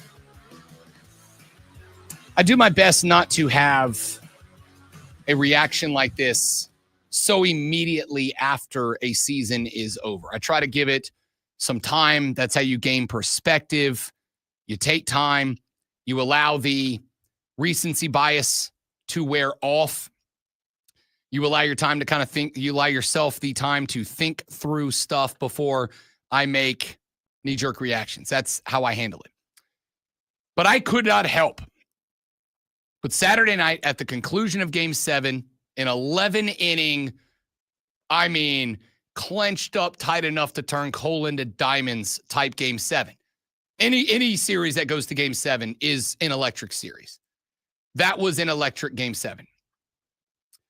I could not help myself but think and say out loud, was that the best World Series of all time? We had Toronto get Game 1, a Toronto team that entered the World Series as an underdog, a Toronto team that was, hey, good run, but you're up against a juggernaut. You're up against a Dodgers team that's found itself. They win game, they blow out Game 1. Like, okay. But then we turned around and really thought about that. Again, time equals perspective. And we started having some stats thrown at us, which is the fact that the last 7 times that one team swept their championship series, their league championship series, no matter what the other team did, as long as it wasn't a sweep for them too. The last 7 times that a team swept the championship series, they lost Game 1. You went, okay. Then the Dodgers came back and they won Game 2 on the road. Then we go back to LA. The Dodgers get a win. Dodgers get 2 wins. We're tied up. Now we're going to Game 5. Toronto gets Game 5. I was like, all right, you kept yourself from, you created a world where you get to go back to Toronto. You need 1 out of 2. Then the Dodgers win 2 in Toronto to win the championship on Saturday night. And it was, again, it was a stellar game. It was an incredible season. It was an incredible World Series. And so the knee-jerk reaction was, that might have been the greatest World Series I've ever watched. And so I was actually watching in a Discord with like 4 or 5 buddies of mine, baseball guys. We all got together in a Discord voice chat, and we're watching the game together. And we started talking about some of the greatest World Series that we've ever seen. And some of them were well before my time. CBS Sports actually ranked the best World Series of all time. And they, for instance, put up the 1924 World Series. Extra innings in Game 1 and Game 7 had 4 one-run games. This may shock you. I was not born in 1924. I don't recall that series. Hey, neither was I. That's even more shocking. Yeah, it's a long time ago. 1960 series. The Yankees outscored the Pirates 55-27 and lost the World Series on a walk-off home run to Bill Mazeroski in Game 7. The 1991 was around for this one. I was a whopping 6 years old, but I remember it greatly. The 1991 World Series, that was Braves Twins. That was the Game 7 where the Twins beat the Braves 4-3. That was the Game 7 that had that absolute duel between Jack Morris and John Smoltz. The 01 World Series, Diamondbacks, Yankees. There were 70,000 clutch hits by the Yankees, but the Diamondbacks got a Game 7 walk-off. 1975, Carlton Fisk, the foul pole home run in Game 6. The Reds win in Game 7 by 1 with a Joe Morgan RBI single in the top of the 9th. The 2011 series was great, though Game 7 was a dud. Game 6 got him there. 86, the Red Sox still fighting the curse. The Mets, one of the more colorful teams of all time. 2 games decided by 1 run. There was that Game 6 thing before Game 7 gave the Mets their 2nd title. I got to tell you, I genuinely thought about it, and I think this year's World Series might be the greatest of all time. The one argument I heard was the Cubs in 2016 when they broke the curse of the Billy Goat? Because you had an all-timer in Game 7 in that one too. But I still think I had more fun with this one. Game 1, the Blue Jays had the biggest World Series inning in decades. Yamamoto goes complete game in Game 2, first game in the World Series, first complete game in the World Series dating back to 2015. First pitcher in more than 20 years to go back-to-back complete games in the playoffs. One of the only 2 complete games in the 2025 postseason. Game 3 was beyond incredible. You had 10 innings of incredible baseball. Then we went all the way to 18, tied for the longest ever. It ended in a walk-off home run from Freddie Freeman, the second of his career. Shohei Ohtani got on base 9 times in one game. 9 times in one game. Went 4 for 4 with 2 doubles and 2 dongs, and then never swung again, 4 intentional walks, and then a walk on 4 pitches in his 5th at bat. Trey Savage, 12 strikeouts in Game 5. That was a game where the Blue Jays became the first team ever to start a World Series game with back-to-back jacks. Game 6, one of the craziest bottom of the 9th innings of all time. The Jays had the tying run on second with no outs. 3 pitches later, that runner gets doubled off second to end the game. This series was electrifying. And I will go with a statement that I made in that Discord chat on Saturday night that raised a bit of contention amongst a couple of Rob Brown friends. The statement was, the Dodgers are an elite team, but I genuinely submit for your consideration that the better overall team did not win the World Series. From start to finish, opening pitch of Game 1 to final out of Game 7. I think Toronto was a better baseball team. I think Toronto was a better baseball team overall. I think there were some games where outside of getting on base 9 times, Shohei Ohtani was made to look like a regular baseball player. I mean, if you think about the rosters, the coaching, whatever, I think overall, the Blue Jays were a better baseball team. That being said, the Blue Jays were not a more clutch baseball team. The Dodgers, specifically in Game 6 and 7, Toronto was the better team for 8 innings, and the Dodgers just clinched up when it mattered. The Dodgers had ice water in the vein when it mattered. And I think it cost Toronto the World Series. But there is one more thing that I wanted to talk about, and that is Dave Roberts, the manager for the LA Dodgers. Because I think Dave Roberts was the reason the Dodgers are back-to-back World Series champions. There were 2 or 3 moves made by Dave Roberts down the stretch that I think were probably not talked about enough, but the most impactful decisions made in the postseason by anyone. The first was in Game 6. In Game 6, Dave Roberts recognized, hey, if we lose this game, there is no Game 7. It doesn't matter. And Dave Roberts went ahead and took his Game 7 starter, Tyler Glasnow, and put him on the bump in the 9th against Toronto. Said, look, this, depending on how deep you got to go, because you're on 4-day rest, which in the regular season, we would give you a start, but it would be a short outing, right? If you're a pitcher coming off 4 days rest in the regular season, you're going, but we're trying to pitch count you at 80 pitches. We're trying to get you through 4 or 5 innings, then we'll move on. If we don't win this game, there is no Game 7. So we're going to throw you out there, and we're going to hope we can win this thing without it going to extra innings and without it going 4 or 5 and basically burning your start and making us turn to Shohei Ohtani in Game 7 as a dude that we need 7 or 8 innings out of. Because if we can get you in and out of there in 3, 4, 5 pitches, you're available tomorrow in a relief role. Well, he did just that. Got the double off, changed the whole game, sent him to Game 7. That was masterclass. But then there was a move in Game 7. The move was to take Tommy Edman out of the outfield and put Pages in, put Andy Pages in. Now, Paez, who was the starter most of the season, got benched because the bat for Andy Paez had gone cold. And so they flipped to Tommy Edman, and Edman had been very good. So he takes Edman out. He puts Paez in. The Blue Jays have the bases loaded with one out. They get a force out at home in what is one of the closest plays I've ever seen. And we'll talk about that because as much as I think that Dave Roberts was a wizard in this series, I also think John Schneider made a couple of big mistakes down the stretch. So, switching out Edman for Paez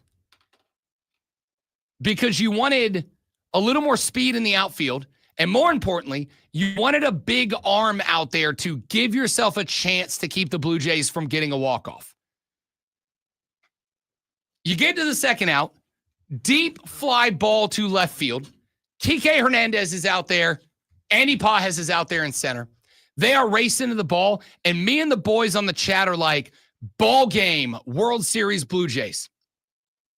Andy Paez gets on his horse, and he catches that ball for the third out. I am telling you, if Tommy Edman was still out there and in that game, because you wanted to keep the better bat in the lineup if you make it to extra innings. If Tommy Edman's still out there in center field, that ball is hitting the turf, and the Jays are World Series champions today. But because he made the substitution to Paez at the exact right time, he had a speedster in center who is dramatically faster than Tommy Edman, who was able to turn on the turbo, pull the right trigger, sprint out to center field, and make a catch that saved the Dodgers season and saved Game 7. The Dodgers would go on to win it.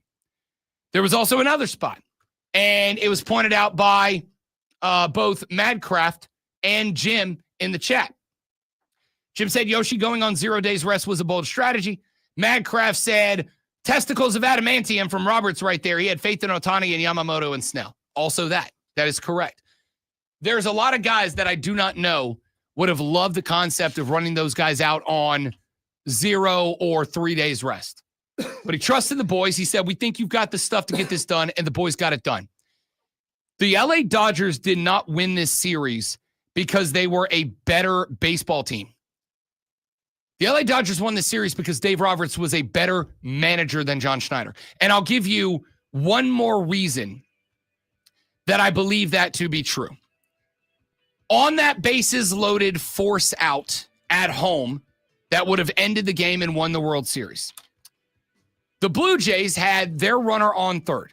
Now keep in mind, bases juiced, one out, meaning that the third baseman cannot hold the runner at third. He has to play third base.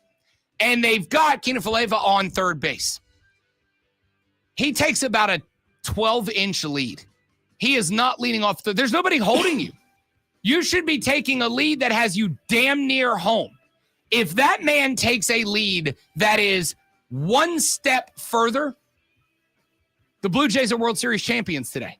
He takes a foot lead off the bag with nobody holding him there, and he gets thrown out at home by, 3 inches.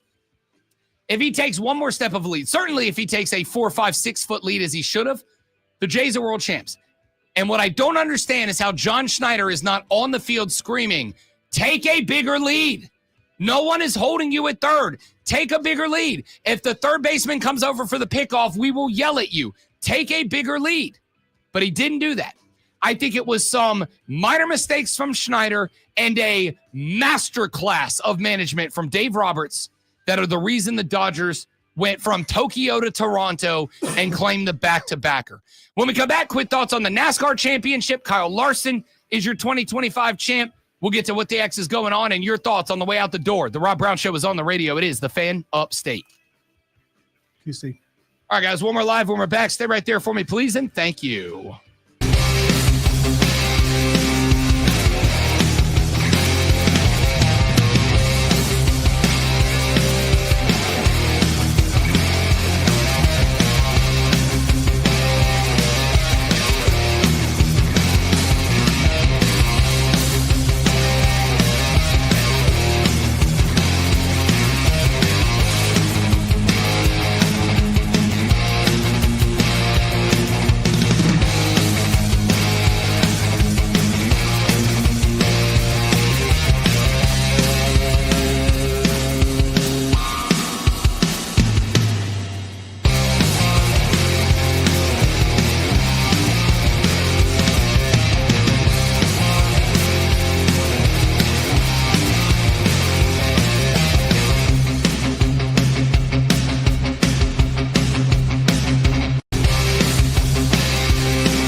The 2025 NASCAR Cup Series Championship belongs to Kyle Larson. It is his second Sprint Cup championship since he joined Hendrick Motorsports, second overall.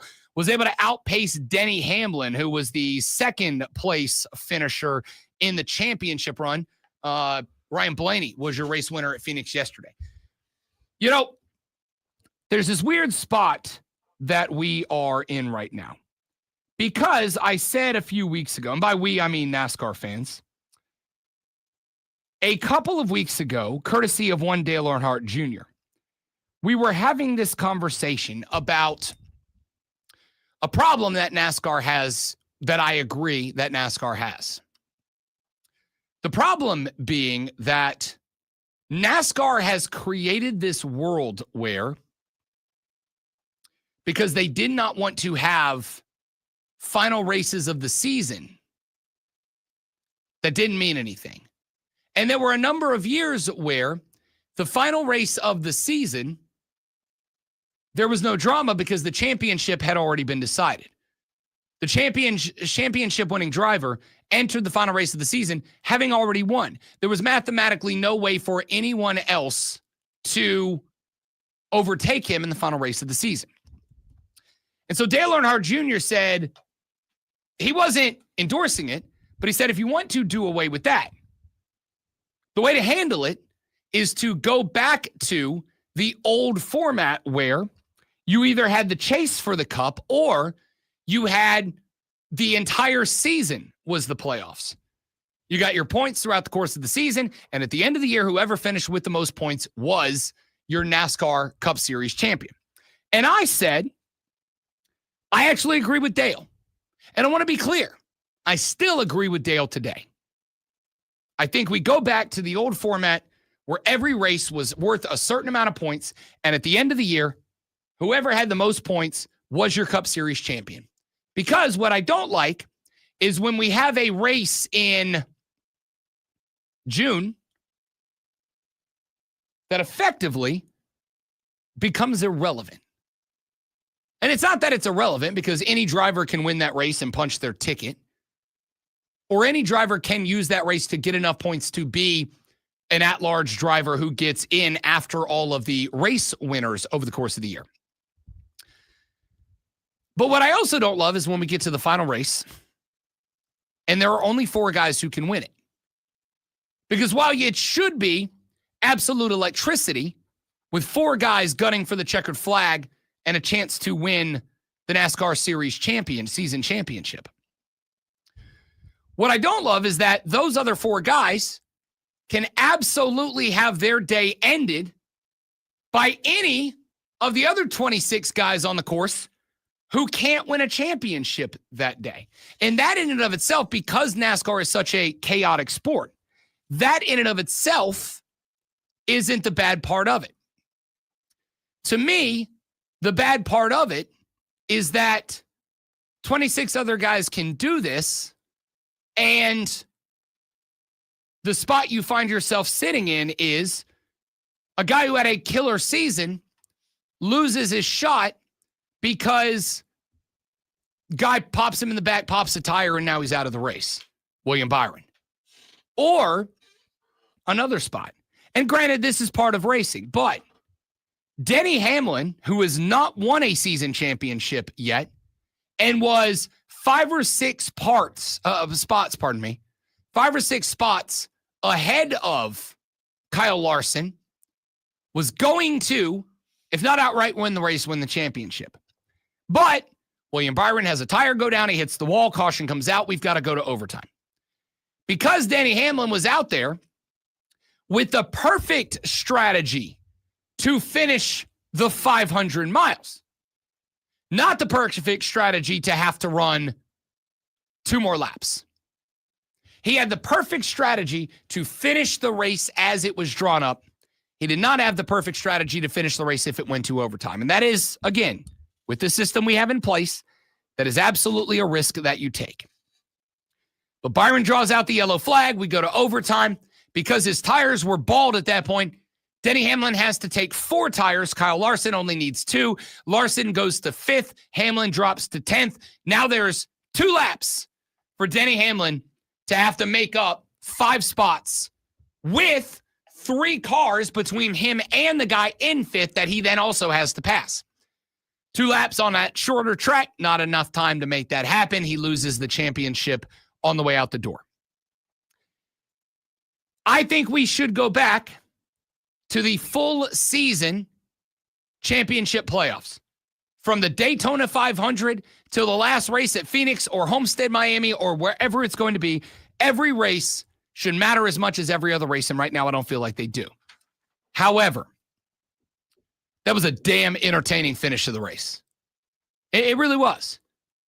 If the overtime doesn't come out, Denny Hamlin is winning that race comfortably, or winning the championship comfortably at that point. The caution made it interesting, made it compelling, because you go, okay, 2 laps for one of the best drivers of our day, Denny Hamlin, to make up 5 spots.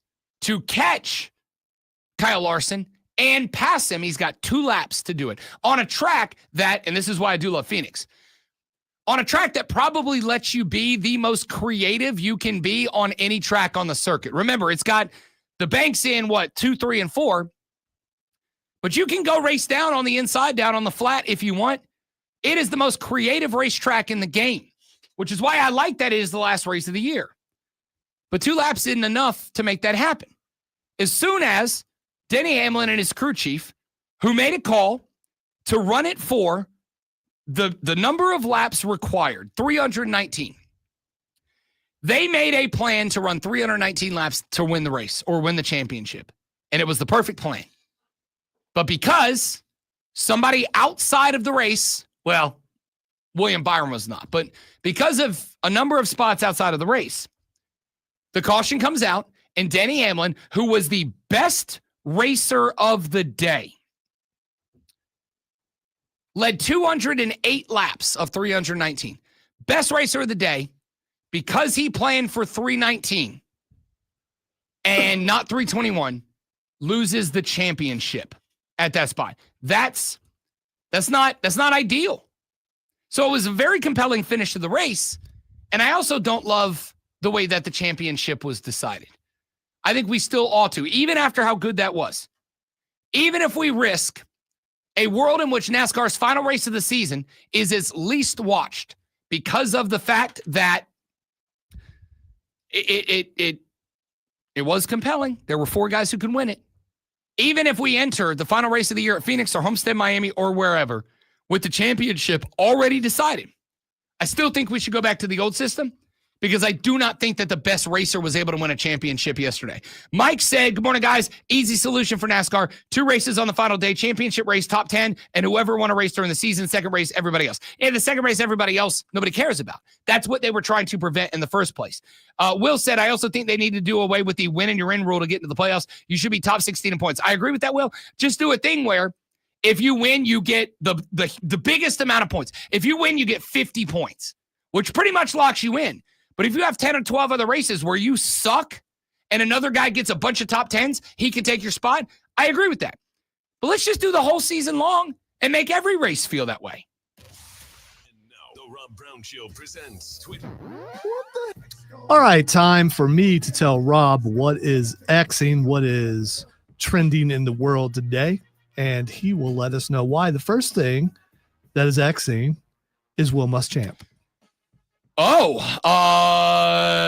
Because Will Muschamp is going to be the new offensive coordinator at South Carolina. No, here's the thing. People are angry and comparing Beamer's tenure to Will Muschamp. And we're not there yet, are we? Are we there? No, I don't think so. I don't think we're there either. Well, some people do, though. Enough to make a trend. I don't think we're there yet. I think the hiring of Mike Shula was a bad one at the time. I think Shane probably waited too long to make the decision to move on from Mike Shula. I think it should have come 3 or 4 weeks ago. I also know that, like I said, the heat in the kitchen for Shane Beamer now is going to be, you are not willing to make the tough decisions for your guys when the tough decisions need to be made. Now the question is, what does the rest of this year, and we'll talk about this tomorrow, what does the rest of this year look like under the guys who will be running the offense for South Carolina. And what does it look like for Shane Beamer?